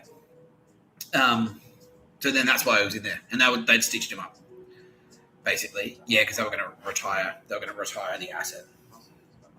So he was in. So when he got to Junee, I was in there just in the cell on my own. And my whole thing inside is just like, nah. I was just like Paul Atreides after he drank the water of life. I'm like, nah. I'm just going to be passed out. I'm just going to watch the telly, and that's it. That's going to be my time in jail, and maybe read a book. That's it. Yeah. But they put me in the cell with this fuckstick. And so we had to switch a room. And so I had to I was writing stuff, I had a pen. I was writing stuff, I was like, oh dude, yeah, by the way, we were into pictures of a bird militia and all this shit. Me and you are gonna partner up, we're gonna have MP7s and Donald Trump's across this, and because we wanted him to think that we were I was pictures of a bird, basically. But then, what happened? Yeah, I can't remember. Something happened. So that was when we were in the cell together. And I yelled at him because he was just being a fuckstick and would not shut the fuck up, would not stop whinging. 24 hours a day. Yeah, as long as he was awake, he would be complaining. It's like, I shouldn't be in here. Oh, it's too hot. It's too cold. Fuck, it's too loud. Oh, I can hear it ticking. Something. Blah, blah, blah. Oh, but nah. Yeah, and asking me for the legal advice constantly.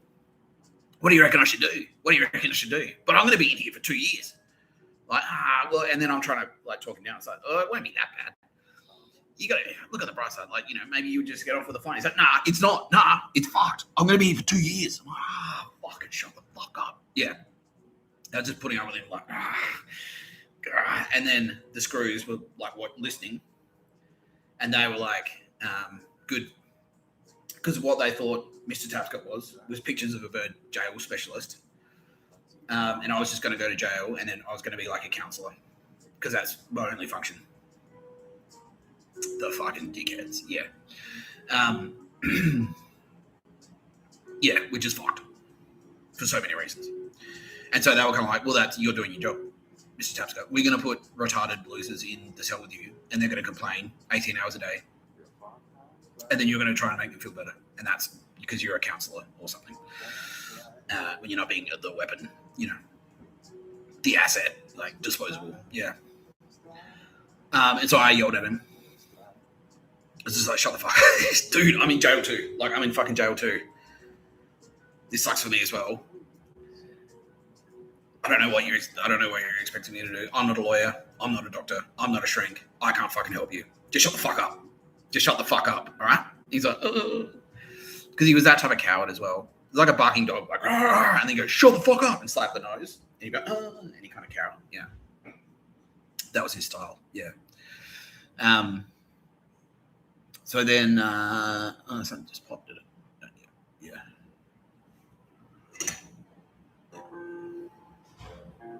Should we talk about now? Yeah.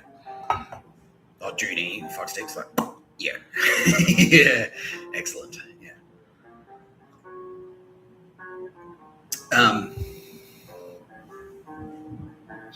Yeah, just shut the fuck up, basically.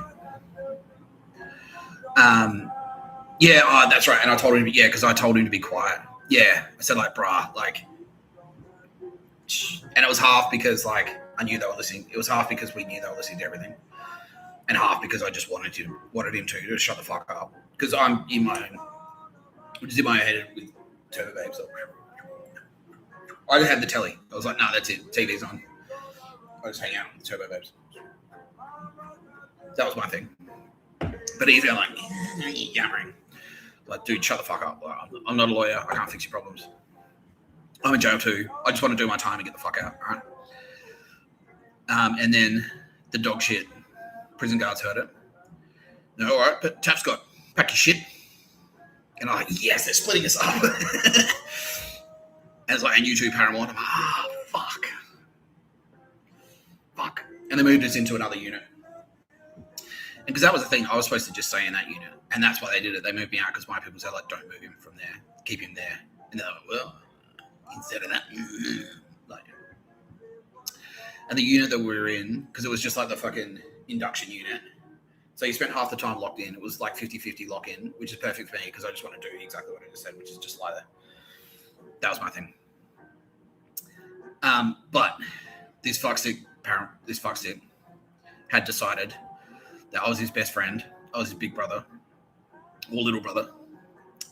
And we were married. And his emotional well-being was entirely my problem now. And I'm like, fucking great. Yeah, and there was one other thing where he's like I'm like, like someone was getting it bashed. I said, just stay in here, bro. Just stay in here. He's like, why? I'm like, because I think something's about to happen. Yeah, he's like, yeah, well, I'll fucking punch on. And then ran out, like, got angry at me. And I'm like, yeah. And then he went, and this is his thing. He's like, oh, fuck you. And then come back like, oh, I'm sorry, man. It's like, so, yeah, so that was what I think. So he's got a tempo, great. Fucking. Yeah, and that's where his insecurity, because he was like, he'd ask me for advice, but if I gave him advice, he's like, you're talking down to me. Yeah, don't talk down to me. It's like, you just asked me for the advice. It's like, you fucking contradicting me now? Like, fucking, yeah. He's like an abusive partner, basically. And that's exactly, now I'm being told, like, Kitty Callahan is like, that's exactly what he's like with his girlfriend. He was like an abusive partner, pretty much. Because feminism, right, Bill? Yeah. Yeah. And that's what he do. He's like, oh, fucking, like, how could you pick a fight, like, just for the sake of it? And they go, it's just because you mouth off, and then make up. And then he was like, well, I get to do that now to Mr.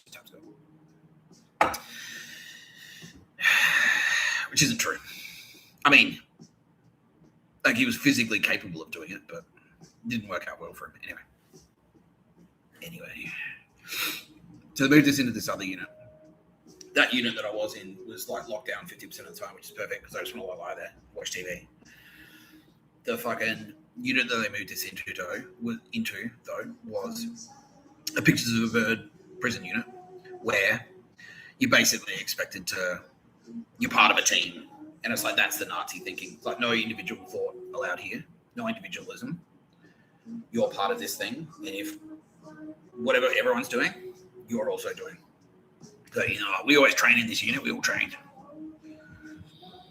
Yeah, if you close your door, they'd start going to make it sound like we're gonna smash you, Nick Tapscott. Yeah, if I close the door of the cell, that just because I like privacy, I don't want to fucking talk to you faggots anyway.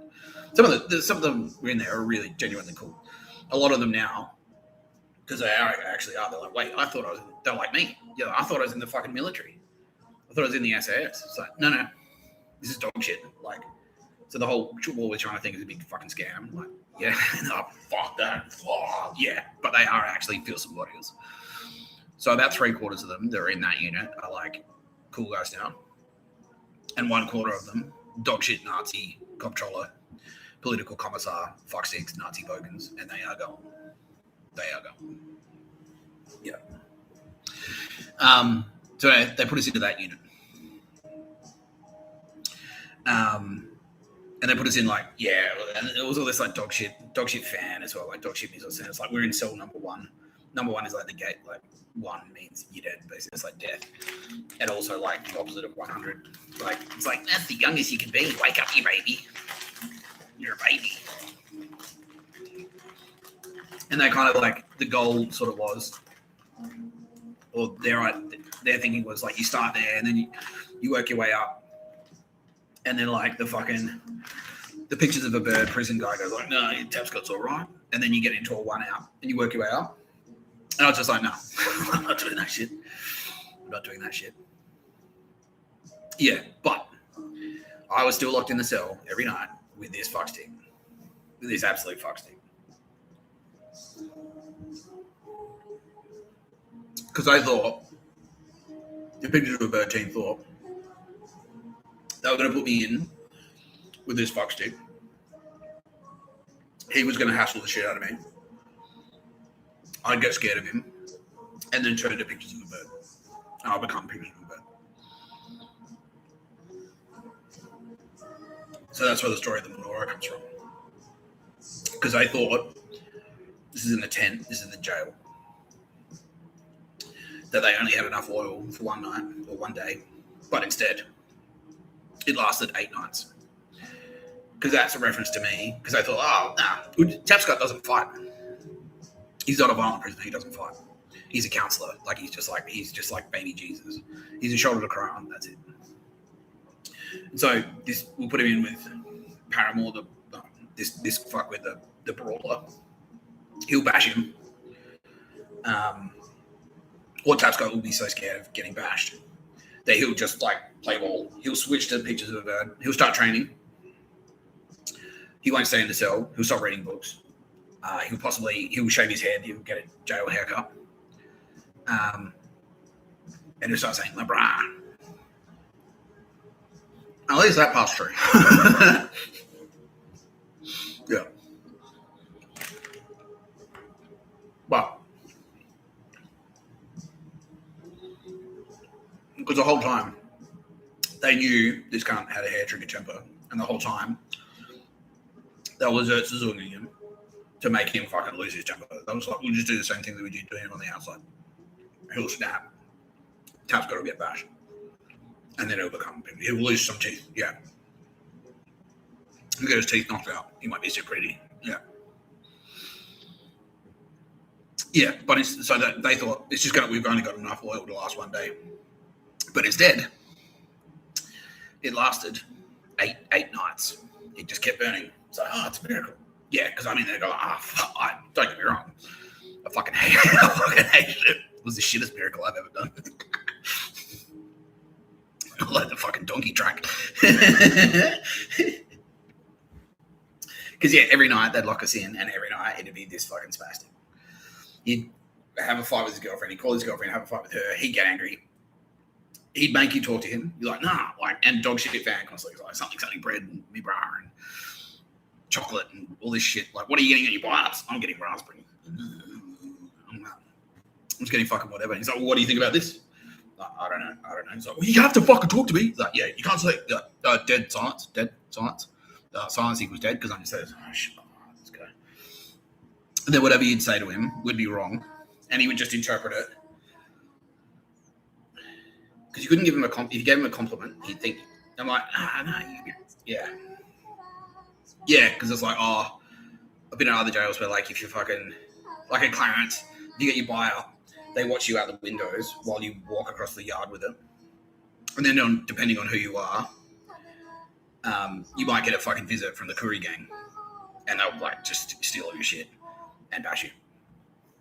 And he's like, oh, like, but you wouldn't get one of those visits. He's like, jumps off his bang. Do you want to fucking go? I'm like, what are you talking about? What? You're talking down to me. I'm like, I don't know what you're fucking talking about. I don't know what you're fucking talking about. Yeah, he had me back like a couple, like, was that like, it happened every night pretty much. And I like, because he thought, because I didn't say anything or do anything, but then when I actually like sized up, because I was heavier than him, and like I could see that he was like, he was like poising to like wait for me to say the wrong thing and bang, like headbutt. So to counter that, I like fold my arms, so it's like, so he can't get in there, you know what I mean? So I'm just like that. And then, like, you know, sort of like standing up as well and sort of like looking down, like bridging up, basically. Yeah, I'm bridging up. And it's like, it's not an aggressive thing, but it's like, it's a defensive thing. And he realized, like, oh, fuck, he will actually defend himself. And then I might get a lucky shot in, but then he's going to fucking just sit on me, like, you know, and suffocate me. So that would calm him down. But that's the type of fuckstick he was. So stuff like that. If he said, like, you wouldn't get a visit, bro. They wouldn't bash you. You're cool. It's like, you fucking... So if you gave him a compliment, he'd try and bash you. If you sort of negged him a little bit, it's like, but you know, I know what you're like with the temper. He's like, oh, fucking like, that would make him flip out as well. You couldn't say anything. Yeah. And like really needy. And so if you're in the cell, he'd be like fucking... He'd like, I'm staying in the cell. And then he'd come into the cell and just like, I can sit in the cell. I can sit in the cell too. No. All right. I'll go over there. And then you leave the cell and he's like, and then he'd come out and say, oh, I can sit out of the cell. I can sit out of the cell too. I'm sure. Who cares? Who fucking cares? But yeah, that Nazi mentality is like, there's a ranking. There's a ranking here. You can't have just two guys who are equal. It's like, there has to be an alpha and a beta. That's it. Those are the options. Yeah. And I'm just like, for fuck's sake. So that's what that actually, it's like the oil went for 8 nights. They thought I was just going to break. They thought I was going to capitulate, be pictures of the bird, loser, and start walking around with my shirt off and training in a circle. And then if everyone else is doing this, I'd also do that. And what are you getting for your biopsy, brah? And I was like, no, fuck that. Yeah, so it lasted 8 days. It lasted 8 nights instead of just 1 day, basically. That's what that's a reference to. Mystery solved. Yeah, this is what I mean about the Bible. I was like, miraculous. But it's like, it's like some guy wanted to bash me and I wouldn't let him. But I was stuck in the fucking cell with him. And then in the meantime, it's like, it's so dramatic. But it's like, yeah, it's just a jail story. Like, yeah. People starting to understand. So, okay. We get it now. Yeah. Like the Perseus thing. It's like, he's cut off his head. Jet stakes for hair. Use mirror. Yeah. It's like, Sylvia Jeffries, like, listen to Bill Burr. That's all it is.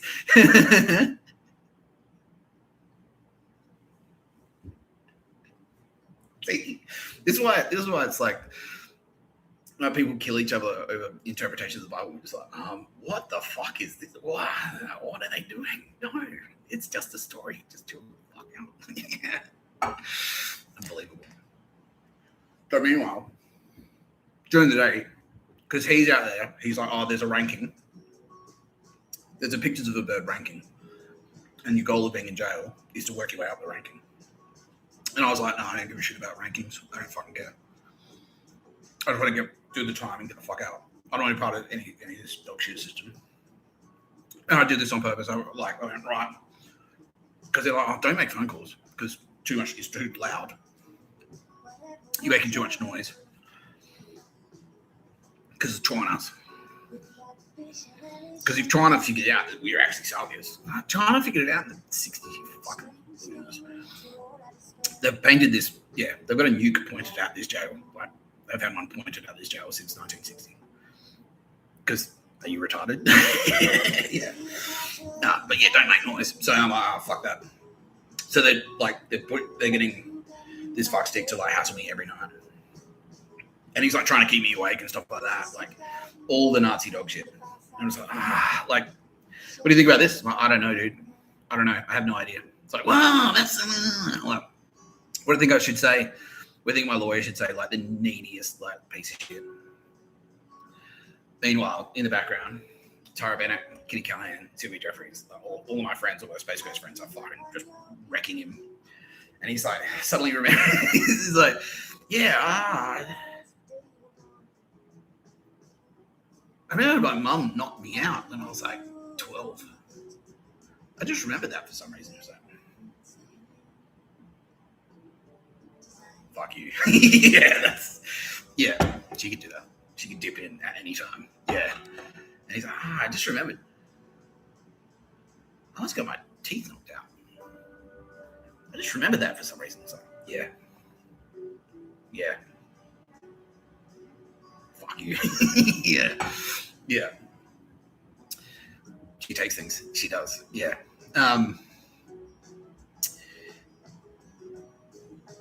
Yeah. Because their thing is, it's all about this hierarchy. And you go being in jail to work out the hierarchy. So you train, you get tats on your face, whatever. The jail stuff like, don't make noise. So I'm like, no, fuck that. I want to speak to legal aid. And they tried this same dog shit on me today. The Centrelink. It's like, oh no, they put you through the wrong. They leave you on hold for fucking 3 hours. You just keep trying to call them. Eventually you get through, and like finally I got through to legal aid. It's like, yeah, look, just fucking tell them, pull me out of this fucking jail. My only priority, my highest priority is getting out of jail. And I was sending a message to like Joe Biden, who in the Old Testament is Saul, and I and King David, of course, the coolest one, the best one, the one who went to jail. Yeah.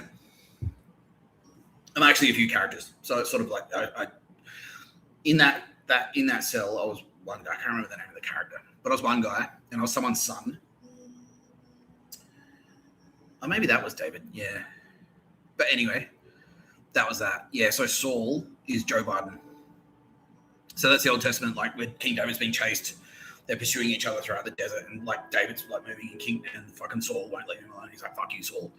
Yeah, and fighting Saul. And so that's actually the story of me in Junie. Yeah.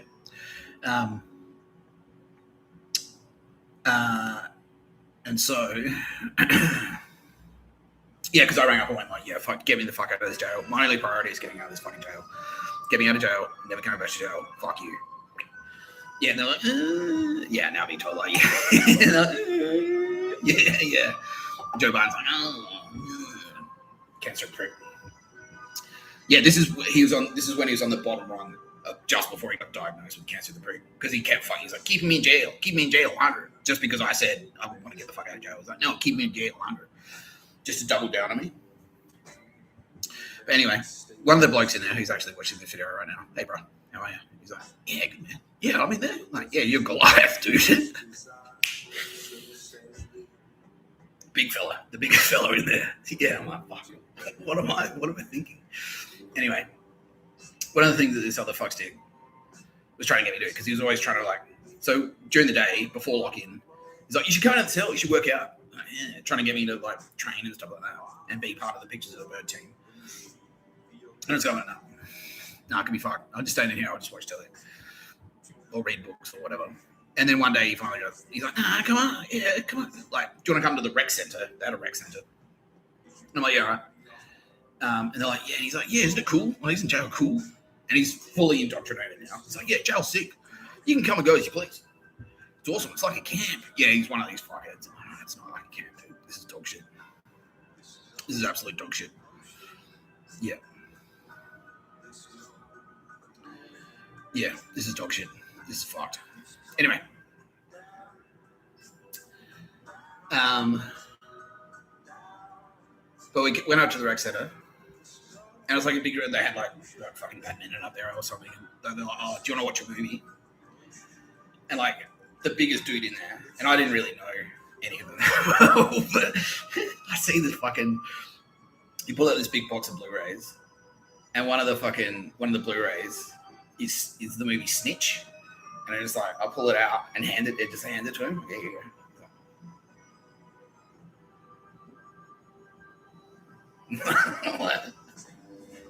He's like massive. I'm like, oh fuck, what have I done? Oh fuck. They kind of knew who I was, and so I was like, yeah, let's just be cheeky. That's cheeky, Mr. Tapscott. That's Mr. Tapscott being a fuckstick. That's borderline Joker. That's halfway to being a Joker. That's halfway Joker thing. That's a half Joker thing to do. Yeah. But yeah, and he was like, oh, what the fuck? He's calling me a snitch. I don't even know this fucking guy. And obviously, like. I'd tear him apart. Like, he was the guy I was saying, like, he'd bounce your head like a fucking basketball. He would. He's like, yeah, he's like 150 kilos or something. And not fat. He's muscle. Like, yeah. Like, and I was like, oh, shit. And then after that, yeah, and then they didn't know how to take it. But then I went back, and I was in my cell. Yeah, and I was talking to the other guy. He's like, I can't believe you fucking did that thing with the guy. And the big Goliath was listening because he's like, I don't know how to do that. Are we fighting or are you trying to... What is this? And I'm like... And it's like, fucking...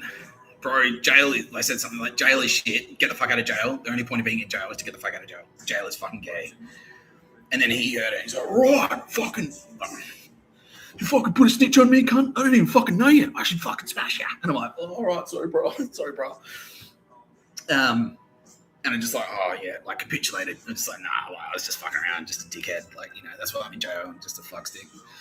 And then he's like, oh, yeah, because he went like, okay, is he being aggressive? Like, is he actually having a go at me and saying I'm a snitch? Or is this a thing? And then I went, oh, jail's bullshit, jail's gay. He's like, oh, no, he is having a go. Because he's not part of Pictures of the Bird, so he's being serious. So fuck you. And then he and I was like, oh fuck. And the guy who was in the cell with the fuckstick, he's like, oh holy shit, dude! Like, he's the biggest guy in here. What are you retarded? I'm like, I don't know. But then there's a thing, right? This is dog shit fan. Like cracking a can. Is salt, so because it's the sodium, right? Like carbonated water, that's salt water, so it's like mineral water. So that sound like that means, that means like this is salt water. So I'm deep, right? So that's one thing. And then so they're all like, oh fucking Chad, who's this fucking cunt? He's oh yeah, we should bash him. We should fucking smash him. And they were like, and they're walking around the circle, and one of his mates, because that's jail, like all they can do is gossip. So it's like if you sort of pick up, and they're all like in this clique, all right, yeah, like really solid clique. He's like, oh fucking, are they gonna punch him? His Tim's gonna punch him. He's going, I don't think he's gonna get his ass kicked. Fuck. They had these panels in the windows had these panels, and they were super dark blue.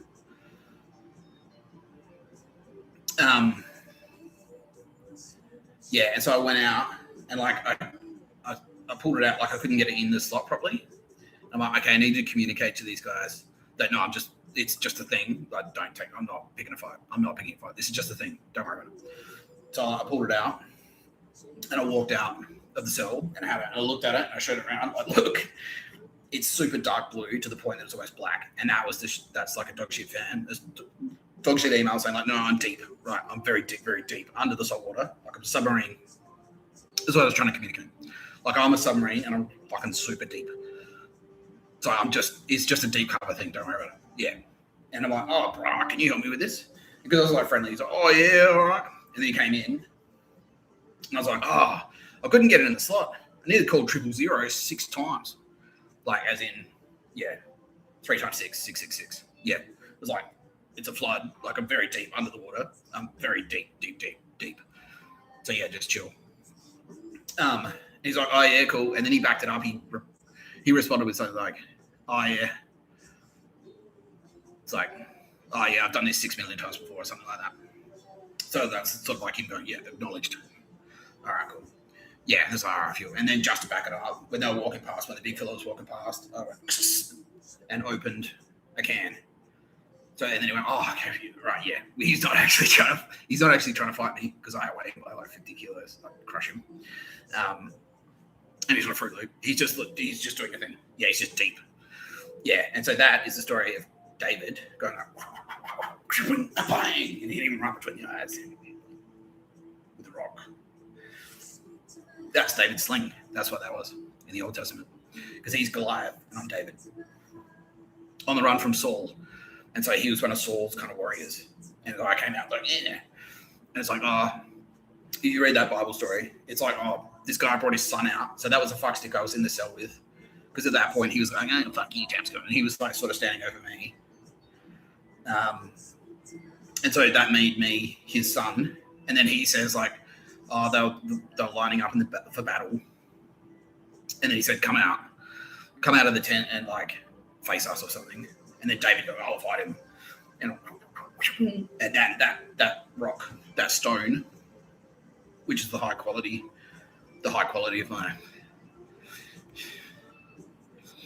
dog shit email. It was high quality dog shit. It was petrified. Kitty cat. I was like, yeah, it was petrified dog shit, and it turned to stone, basically. Yeah, it was high quality. High quality. I saw the whole thing. It's pretty good. Yeah, yeah. Nice kitty. Yeah, because I like, because it made him go, It was like, he calls me a snitch, and like, what the fuck? The balls on this guy. And he tricked me. He made me think he was being a fuckwit, but actually, he was switcherooing me, and that's pretty impressive. Because I fucking bought that switcheroo. I bought it. Yeah, I thought it was a fuckstick for sure. Very convincing fuckstick.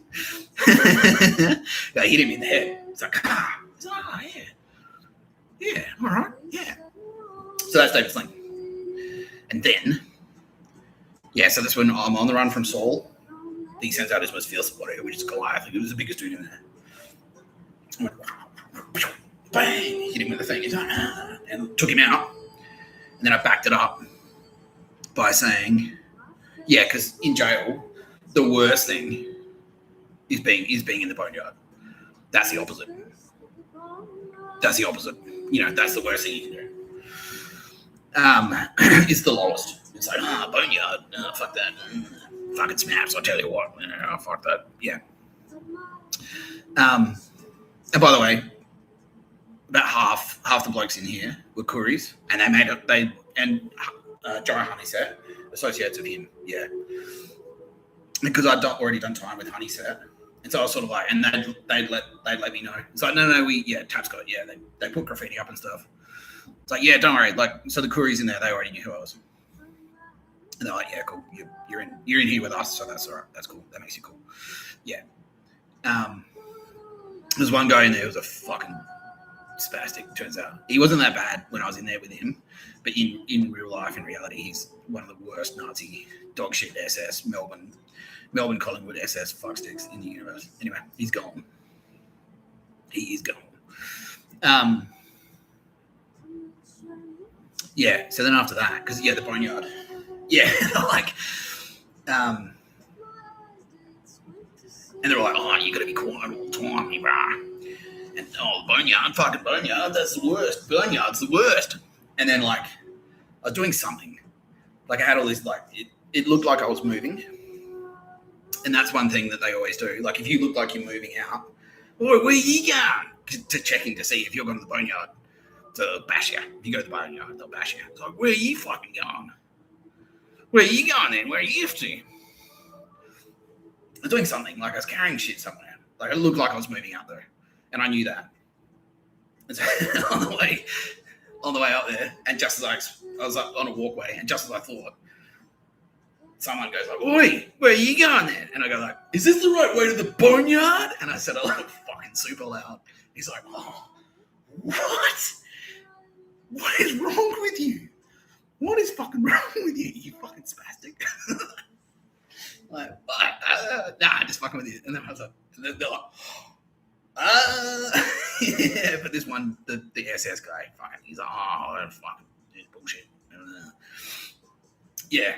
And they came back and they're like, oh, you fucking, what do you mean you're going to point your, and they were just fucking around. It's like, no, this isn't spam, this is main, this is normal. But like, yeah, that's fucking, we heard about your call, bro. Yeah. Yeah.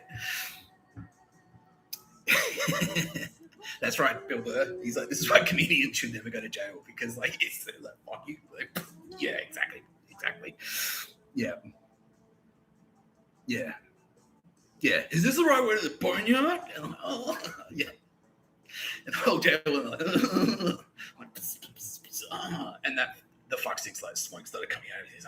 You know, that's why I used to go to boneyard. That's the worst. Yeah, and so that was me like, so the first thing was putting the stitch on the big fella. Bing. That was him. That was me knocking him out with the stone. And then that is this the right way to the boneyard? That call was me cutting off his head and showing around. I was like, yeah, fuck you. I am a psycho. And that's that story. That's the story of David and Goliath. Yeah. And what happened after that? Yeah, that's right. And then I got moved out of the jail. Yeah. Because, I was like, and my people in the background are like, well, because I was like, get me the fuck out of here. I was signaling. I was going like flares going like, get me out of this fucking cell with this fucking spastic. Because he is a fuckstick. Yeah. And he was like doing everything. We had Mossad in there and they were like, no, protecting and stuff. But right up to the last minute, he was like, oh, yeah, because they came in and they go, oh, Tapscott, you're out of here because like I was on a remand bed placement. It's like, well, you're sentenced now, so you gotta go. You're on the truck. That's what they say. When you're getting moved to another jail, they're like, you're on the truck. And this fuckstick, because he's like, oh, I've got to be the alpha. They're transferring him out to a better jail. But I picked a jail that was shit. I went to fucking Wellington, which is dog shit. And I picked that one specifically, like my people that go there because it's dog shit. And then no one will get jealous, no one will care. But yeah, and so my silly immediately gets jealous. He thinks that I'm leaving, like me going to another jail is like a promotion or something. Because he's fucked in the head. Yeah, he's like, oh, I could go to another jail if I want. I was like, well, fucking ask him. I just asked him. It's just a technicality. He's like, oh, you think you're better than me because you're going to another jail. Oh, yeah, idiot. Apparently there's more to that story. Yeah, Kitty Khan is saying, yeah, I should Google it because there's more.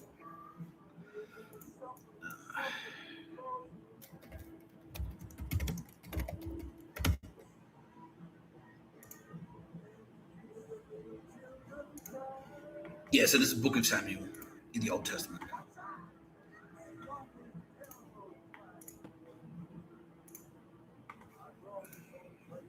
Yeah, the Israelites and the Philistines were at war, with armies facing each other in the valley of Liaw.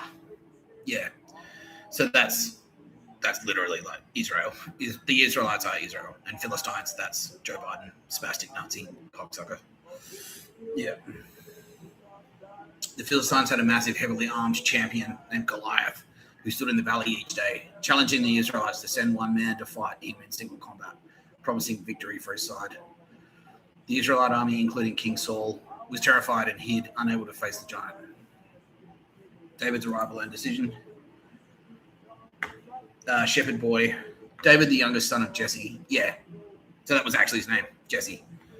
That fuckwit silly, his name was Jesse. Yeah. And now everyone was like, holy shit. Yeah. Arrived at the camp to bring food to his brothers. He heard Goliath's taunts and saw the fear of the Israelites, asking what reward would be given to the man who defeated the giant. Faith in God, David declared he would fight Goliath, not relying on armor, but on the Lord of hosts.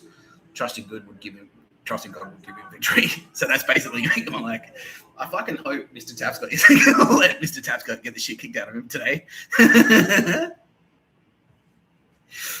otherwise I'm fucked. Yeah. The battle. Familiar tools.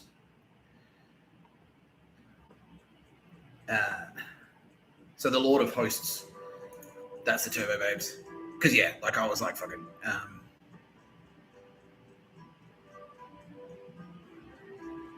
Yeah, that's it. Yeah, I used Goliath's own sword. Yeah, so that's me using I used my dog shit fan on them. That was yeah, I used his own sword because his sword, that's his dog shit fan. That's his sword. It's his like legal language that you use in the exterior. Yeah, it's not a knife. It's not like a sneaky little fucking fuck you behind the scenes. That's a knife fight. So me and the fuckstick Sally, we would have knife fights because it was behind closed doors. But this was like a legal battle out in public. Like send forth, he goes, fear somebody. And it's like, oh yeah, I'll call you a snitch out in public. Remember, that was his sword, not mine, because I wasn't a jail dude. And then, yeah, I used dog shit fan to cut off his head. Because yeah, he was like, oh fucking, I don't know, he's been a cunt. And then I used his own language against him, or like not against him, but on him, and that cut his head off and slayed him. So neutralize the threat. Yeah. Underdog story. It's a classic tale of the small overcoming the mighty. Symbolizing courage, faith, and divine help against overwhelming odds. Moral lessons. Yeah. Story teaches that faith in God can empower individuals to overcome personal giants, challenges, or bullies in life. Yeah, and that's true. Is that what we're trying to get to? Yeah. Yeah.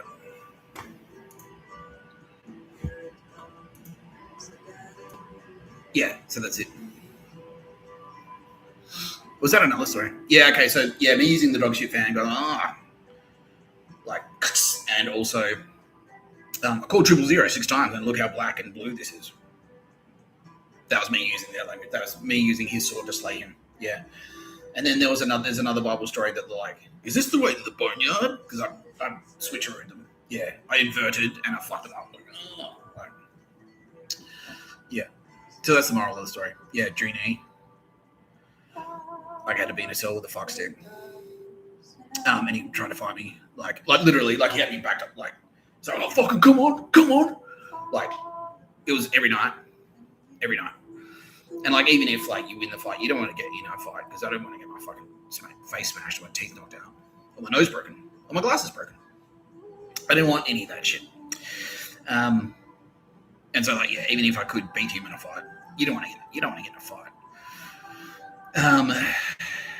And then he was like trying to like fucking drag me. He's like, don't go, stay here. You should stay here. I'm like, all right, like, I'm getting the fuck away from you, fucking spastic. And then, yeah, in the background, he was like hoping that I'd like be his best mate or something. And then I don't know what the fuck he was thinking.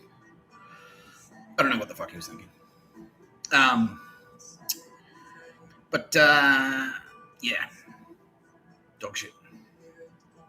Yeah, so anyway, that's the story of me being retarded enough to go to jail and not die.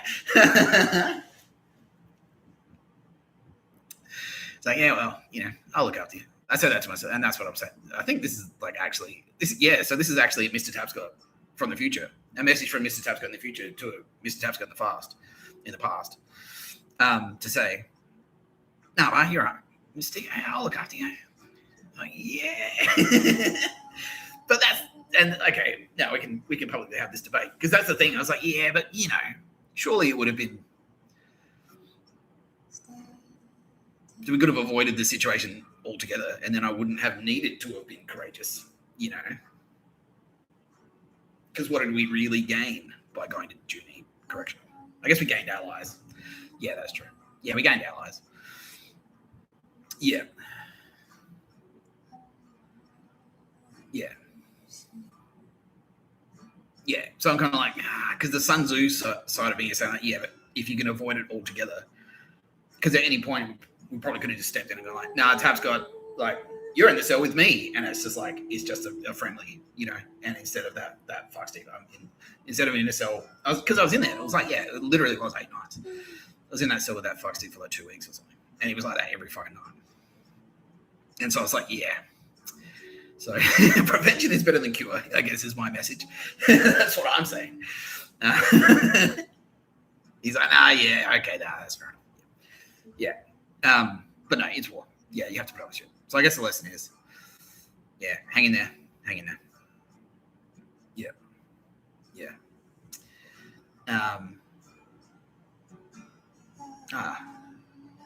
Now it made him sad. You're right, Mr. Tapscott. In the future. He's like, yeah, all right. Yeah, you make a good point, though. I'm just saying, yeah. Yeah, because that was my thinking at the time. It's like, so aren't we supposed to, so they're our enemies, right? It's like, yeah. So your plan to defeat our enemies is to lock ourselves in a room with him. It's like, yeah. Like, because I would have thought the plan would be to lock him out of the room, be in a room that's locked, and he's not in here. So he can't get into the room. You know, that's how I look at it, at least. Yeah. Yeah. But, you know, you got to, like, yeah. No. It's all part of a plan, basically. But, yeah, that's how I ended up. That's the story of the Old Testament. That was me at fucking Junee. And then the rest of the Old Testament, like, that's when, like, it's the battle, like, me facing up against Saul. And then in the meantime, like, on the outside, fucking...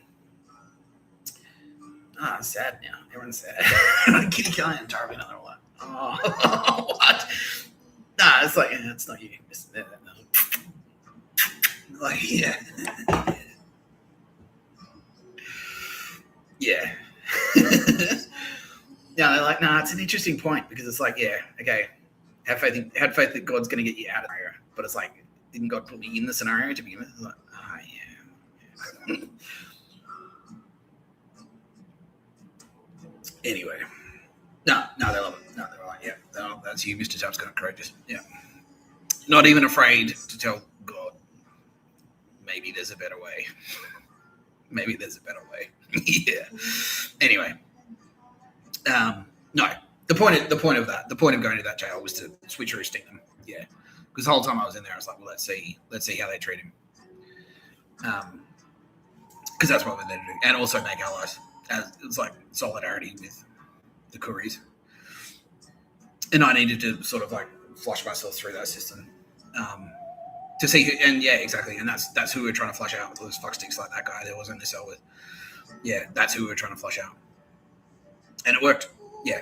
So he's that enemy, he's gone now because of that. Because I had to get locked in the cell with him. Because if he was still out in the street, yeah, who knows what he'd be capable of. He could have been capable of a terror attack. Yeah. Yeah, he could have. He probably would have been. Yeah, because he's very callous. He's very selfish, very insecure. Yeah. Postcard Nazi. And that other fuckstick who was in there. Yeah, what was his name? Yeah, there was a news story about him, actually. Like, that was this guy.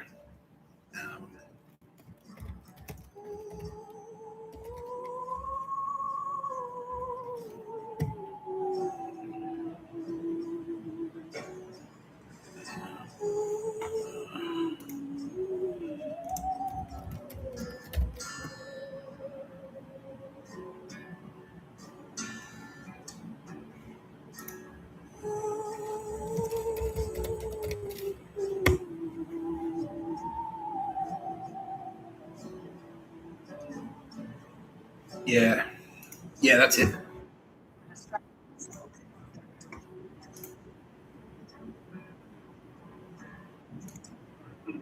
Paradise can hide a sobering truth.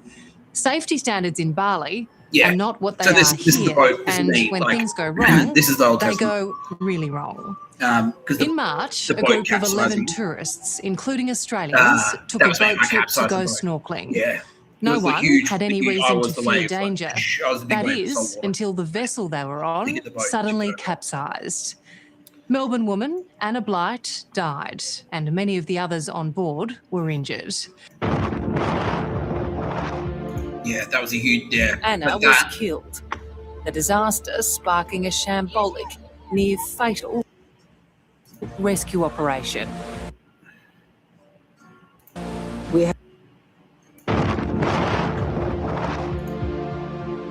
Anna was killed. The disaster sparking a shambolic, near-fatal rescue operation. Yeah, so that was that fuckstick. We had no idea how many people are alive or how many are dead. That was the SS fuckstick. Not my For dog all shit, those who were on board, the trauma is still raw. SS fuckstick. Yeah. What was it like in that moment? First thing was fuel. You take your time. Take your Just deep breath. Yeah. So that was me. That's the story. That boat capsizing. That was the story. That's fake news. That was the story of me in June, because I rolled through, and I was the big wave of salt water that rolled through, and like I turned the whole thing upside down. It's like, who the fuck is this guy? Like, by being a fucking Fruit Loop and like not doing pictures of bird stuff and not walking around in a circle and not training and shit like that. And the reason that Melbourne bitch died was because of the result of my investigation. Yeah, because I was in there like, all right, I was in there going, who's a fuckstick, who's not a fuckstick, who's a Nazi, who's not a Nazi, and we identified, because I was in there, it was like, that is a fucking Nazi, that's a Collingwood great Nazi. And so they said, okay, right, yeah, my satellite, all right, cool, thank you, Mr. Tapscott, thank you, yeah. So that's why I was in there, basically, yeah. But yeah, the whole time I was in there, I was being protected by, I had a security detail and stuff, but it still sucked. It still sucks because you're still like fucking this fuck like every night.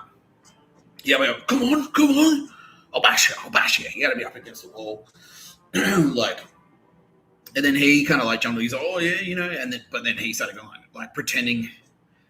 He's like, I'll pretend to bash you by really bashing you. And it's like, yeah, I just think you're a fuckstick, and I just want you to go away. That was my thinking. And then from there, I went to Wellington. And then Wellington, there's more. When I was in Wello, there's more of the Old Testament in there, and so that was a pursuit. That was Saul sort of pursuing me around the place. Like, yeah, because then when I got to Wellington, there was even more dog shit. Because they realized I was in June, and so now they were like sending in as much searches of dog shit as possible. Yeah. Yeah.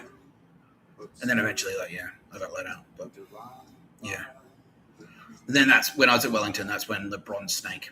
That's when God commanded Moses to put the fucking bronze snake in there. There's all the passengers in there about like they had the Ark of the Covenant, and that was me. I'll put this here, and 2 lanterns, and that was the 2 lanterns. That's actually me. Like, I need a reading light so I can read, because I was reading the Old Testament as I was in there. So, oh, holy shit, this is actually what's happening right now. Yeah. Anyway, we will talk more about the Old Testament, but that's where that came. That's the story of David and Goliath. That's what that story is. And then there's another passage there that references that specifically, where I did that, like, is this the word of the barnyard? And I'm like, oh, fucking hell, I'm crazy. This guy's crazy. Like, yeah. That's all it was. It was just a couple of jokes. So, yeah, Holy Grail, jokes on a CV. Yeah. That's it. What was the fucking, the letter to Meredith? That was something else as well. That's another one of the cups of Christ, yeah. I think that's in the Old Testament too. Yeah.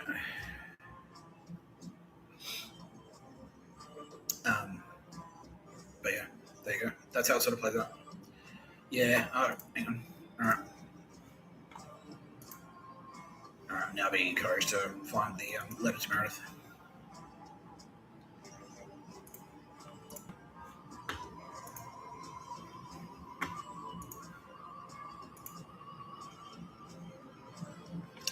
Yeah, the letter to Meredith is the cup from the Last Supper.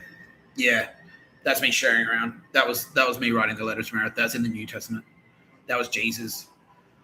He's like, this cup, like, this is my body and this is my blood, and that's the cup that had his blood in it. That was my letter to Meredith because it had my blood in it. Yeah, that's right. But there's more about the Old Testament.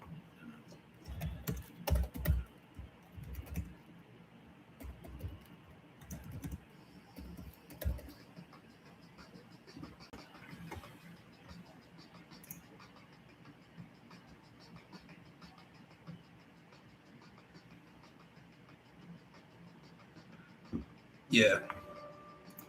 Sparking Saul's jealous rage and attempts to kill David, while David, despite opportunities, showed mercy and respect, ultimately succeeding Saul as king after Saul's tragic death in battle, establishing a lasting dynasty. Their story, detailed in the books 1 and 2 Samuel, contrasts Saul's pride and downfall with David's humble faith and rise, showing God's choice of the unlikely righteous leader. Pretty unlikely, I guess.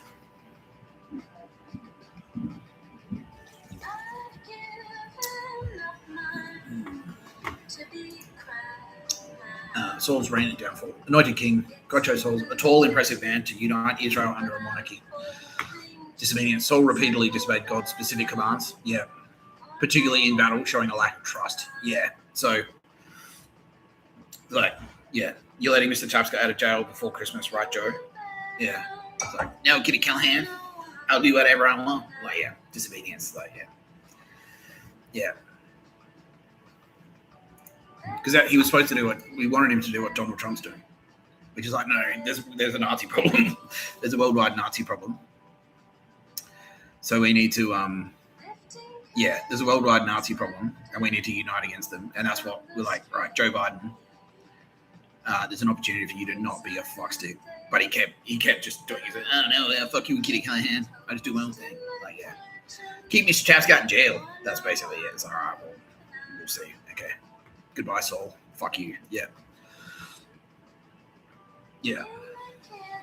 Jealousy. After David defeated Goliath, he became a national hero, praised by the people. Yeah, so that's when I kind of like the prison population is like, yeah, that guy's cool. Saul has slain his thousands and David his tens of thousands.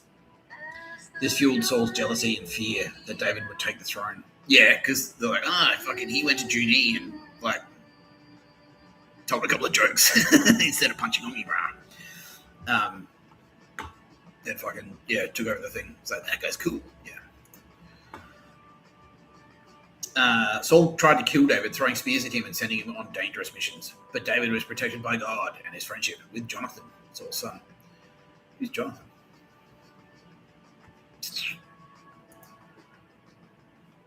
Who's Jonathan, Kitty Callahan? Not Jonathan West, obviously. The king? Yeah. Okay, John, that's you. King Charles III. Please, it's your majesty.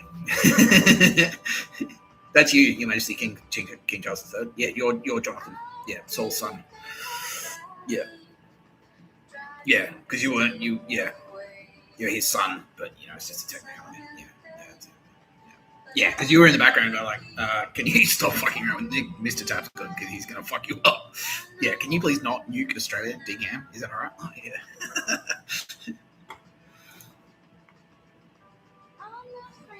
Saul died by suicide after losing a battle to the Philistines, his reign ending in tragedy. Yeah. In our eyes, he killed himself. Yeah, we're just like, no, you killed yourself, you fucking spastic. You killed yourself. But yeah, because you lost the election. Like, you went, no, I can be re-elected. And we're like, well, you can if you can stand up, you can be re-elected. Like, if you can breathe. People, presidents tend to know how to breathe. Can you breathe, Joe? Yeah, fuck you, cancer and prick. Yeah, that's when you got cancer and prick. Yeah, that's the thing. That's how Taliban looks at it. You killed yourself, you fucking spaz. We told you to stop fucking around with Mr. Tapscott. You didn't do it. And what happens, Joe? Cancer and prick. Fuck you. Yeah. That's on you, cunt. That's on you. Those are her words. Yeah. Yeah.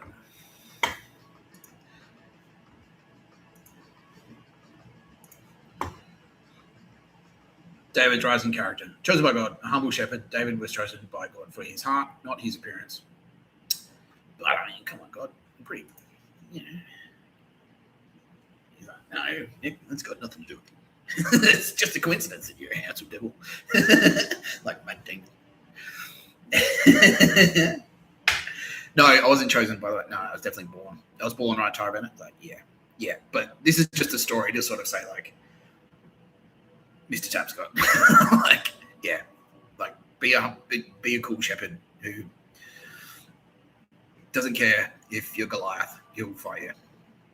Yeah, he'll fight you. Like, if you're a dog shit Saul, Mr. Tapscott will go, nah, no dog shit.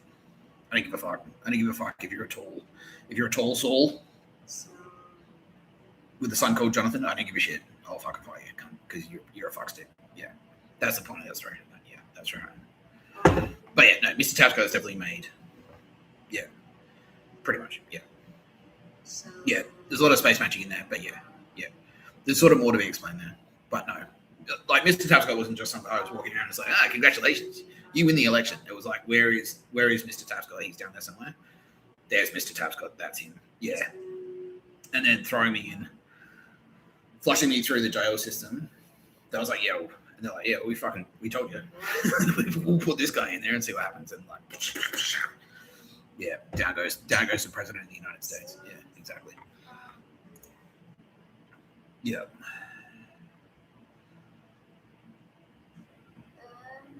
Who's Samuel?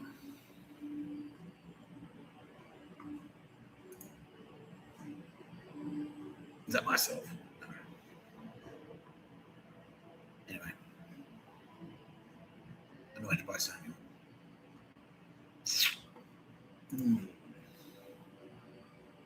Music and service. David Saul sold, calming him with music and succeeding in military tasks, making him even more popular. Even when hiding from Saul and having chances to kill him, like in a cave, David refused, believing it wrong to harm God's anointed. Did I? Yeah, okay. Yeah, I did. I did apparently. Yeah, why don't you punch on me, bro? Yeah, that's it. And they go, no. Yeah, that's not I'm not a punch on guy. Fuck you. Yeah, that's it. Yeah. David made a deep covenant with Saul's son Jonathan and proved his loyalty even to Saul. After Saul's death, David was anointed king and ushered in a golden age for Israel, known for his righteousness and faith. Yeah, okay, cool. So hopefully that golden age is on its way. Yeah, well now Tyrone is saying, well, why do you think they call it the golden age cinema bar? Oh, thanks, Tyrone. See? Looking after Mr. Tapscott. That's nice, thank you. Yeah.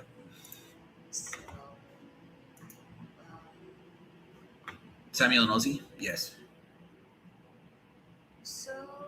Is that related to the letter to Marath? Yes.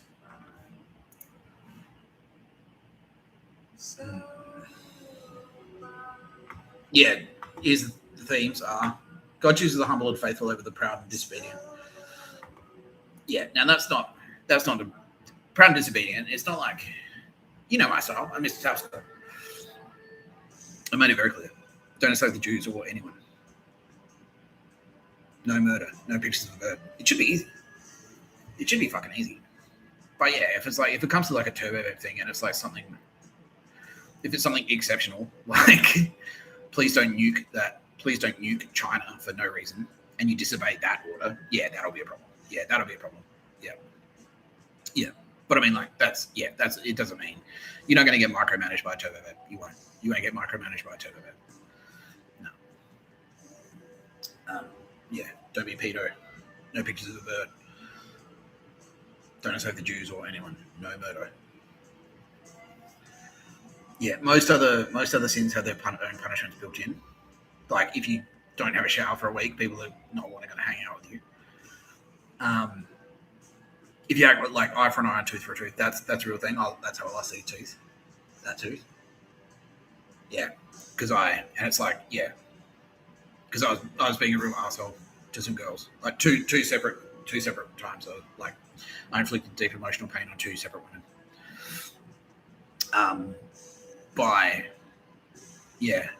Kitty kind of saying like, yeah, you're kind of being a bit proud and arrogant, but at the same time, you're like, I couldn't take no for an answer. That's what that was. Yeah, and so that's what happened. Because I couldn't take no for an answer. I'm like, oh, fucking, yeah, how can I? Because like, yeah, I was being competitive. I thought it was a competition. Yeah, exactly. I thought it was a competition. Oops. Like, yeah, just like that, fuck Stick Selly. Yeah, he thought our relationship was a competition. Like you're constantly trying to be at the top of the ladder, and so that's sort of almost how I was like viewing those relationships. Because I couldn't accept. It's like, well, they just rejected you, dude. I should have just walked away. Okay, cool. I lose at being humble. Yeah, but instead, I wasn't humble. I wasn't, and I wouldn't take the hint either. Yeah, I was like, nah, we can still get back together. I was like, brah, we're telling you to fuck off for 6 months. Yeah. And then someone did it, and then yeah, the end of the story is someone did it to me, and then is that what it feels like? Fuck that. Yeah, I never did it again. Yeah.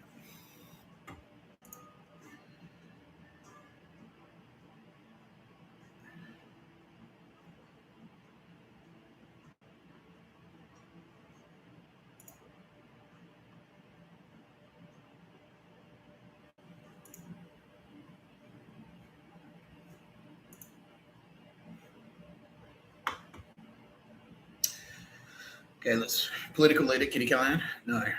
Advertising? Yeah. Is it Tom? No.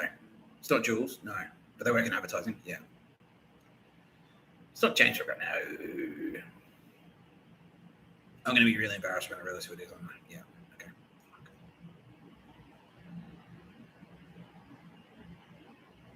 Oh, is it Murdoch?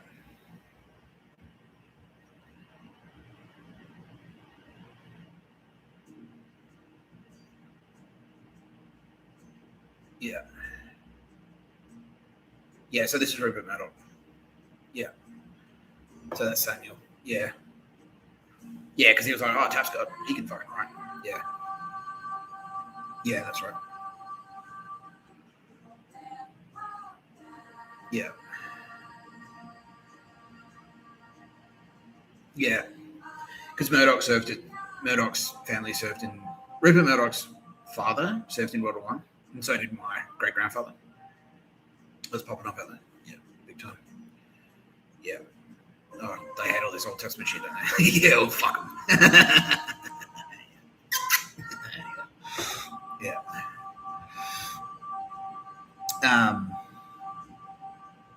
Yeah. Yeah, so Murdoch already, and because Rupert Murdoch's from Adelaide, if people remember that. Yeah, his first newspaper was in Adelaide. And so he kind of knew, he's, oh yeah, Tapscott, Victor Harbour, Shannon's Victor Harbour, because he was all across the war and stuff like that. I don't think he was old enough, but yeah. And then he was aware of my uncles as well. And so he sort of had like one eye on me from when I was a young man. Because he knew, yeah. Because he was hooked up with the AFP, basically. Yeah. So he already knew. He's like, all right, well, that's that war family. So the grandson of Lindsay Shannon, the nephew of Tim Shannon and Mike Shannon, the great-grandson of Tapscott, someone Tapscott, and the nephew of William Tapscott. They're all veterans. So he sort of knew who I was, and then he read my CV.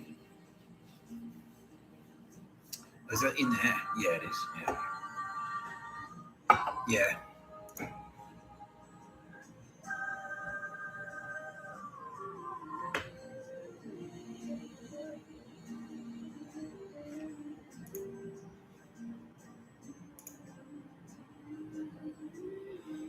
Yeah, and then he read me, and he's like, "Yeah, Tapscott, man can write," because obviously Rupert Murdoch knows his media.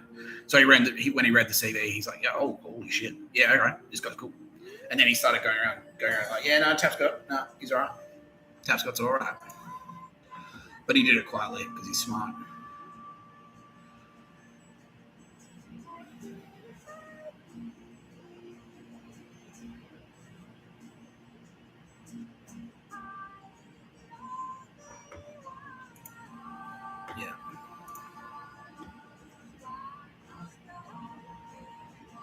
On one occasion, Hannah went to the sanctuary and prayed for a child. In tears, she vowed that if she were granted a child, she would just dedicate him to God as a Nazarite. Eli, who was sitting at the foot of the doorpost in the sanctuary at Shiloh, saw her apparently mumbling to herself and thought she was drunk, but was soon assured of both her motivation and sobriety. Eli was the priest of Shiloh and one of the last Israelite judges before the rule of kings in ancient Israel. He had assumed the leadership after Samson's death.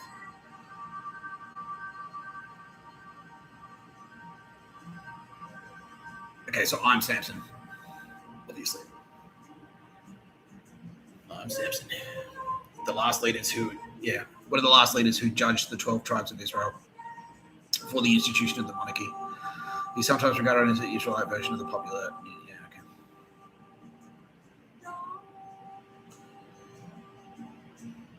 Eli blessed her and she returned home. Subsequently, Hannah became pregnant, later giving birth to Samuel, and praised God for his mercy and faithfulness.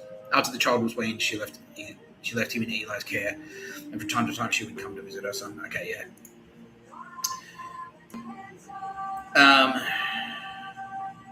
Yeah. So the letter to Meredith is me as Samson tearing down the fucking temple. Yeah. What do you do? Like he pushes the pillars. He's like, yeah, fuck you. And that's the letter to Meredith. It's all right. Can you come in? Yeah. Okay. Yeah. Cool. Thanks, Kitty. Yeah. Kiss my butt. She said, kiss my butt. Go to hell. Go to hell. Kiss my butt. Yeah. Yeah. And then I cut my hair. Like I lost my wisdom.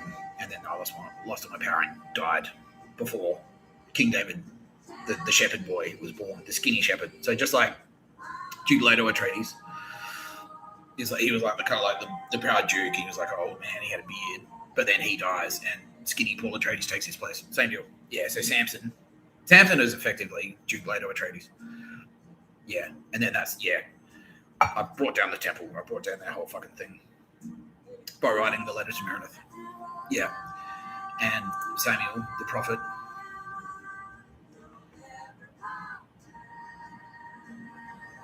Yeah. Samuel the prophet read the letter to Meredith and went, holy shit, this guy. Yeah. And so, okay, now I'm being told, see, this is news to me. But now I'm being told that, yeah, Rupert Murdoch went like, fucking get him the fuck out of there because they're going to try and kill him. Yeah, fucking, thanks, Rupert. Yeah, he's like, you're welcome. Yeah. Yeah, because he was watching me write fucking, okay, and now I'm being told. He was across the no pictures of a bird plan. Sick. Thanks, Rupert. You got it. Yeah. Yeah, because Samuel the prophet, and that's why he's a prophet, because he's like, they're going to try and kill him for sure. They're going to try and fucking kill him. You got to protect him, Mossad. Yeah, And oh, fuck, all right, fuck. Yeah. And then Samson, he pushed the pillars down. He's like, rah, look how strong I am. Yeah, that was just reference to me writing, my arms were powerful. Yeah, I found the female wisdom. I cut my hair off. I lost all my female wisdom because I turned myself to and I was a homeless guy. And I stopped writing. I stopped working. And so the comment told me is that our allies love the Old Testament stuff and our enemies fucking hate the Old Testament stuff. So we'll be doing a lot more Old Testament stuff. It's pretty dramatic though. But you can see how it fucking plays out. This is what I mean. This is cunt in jail. And it's like, well, he slayed Goliath, the master, the proud hero, the king swore and slayed and cut off his head with a sword. But it was just me being a dickhead in jail, you know. So yeah, headline, chill out. Unless you're a Nazi, you're dead. You've been watching No Pictures About a Podcast by Mr. Tapscott. I'm Mr. Tapscott. I'd like to thank Kitty Callahan. Played a fucking leading role in today's episode. You're welcome. Come, she says. Sorry about it. She's always there. Lesson is, don't fuck around. Don't fuck around with Mr. Tapscott because cancer of the prick, Joe. Cancer of the prick. Rupert Murdoch, motherfucker. Thanks, Rupert. The Prophet Samuel. Bill Burr. You're probably in there. I think he is, yeah. No, you are. Yeah, you are. Yeah, you are. Yeah, we covered that. Yeah, you're my father. You're my father in one of the in the Book of Genesis, I think. That's it. There you go, Bill Burr. You're in there. Yeah. Thank you, Sylvia Jeffries, for hanging tough. Can't wait to hang out with me, she says. Thanks, Ali Langdon. I know, I just heard you go there. Yeah, me too. Yeah. Yeah. Thanks, everyone. Thanks for your efforts. Keep the faith. Keep the faith. We'll smash those Nazis. And then it's the golden age, the golden kingdom. We can all just drink beer. We can all just drink wine and fuck. Not you, Booba. No, Bill. No.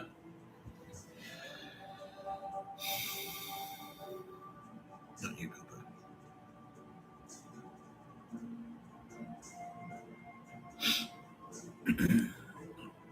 Not you. You've been watching No Pictures of a Podcast by Mr. Tapscott. I'm Mr. Tapscott. I'll see you at the beach.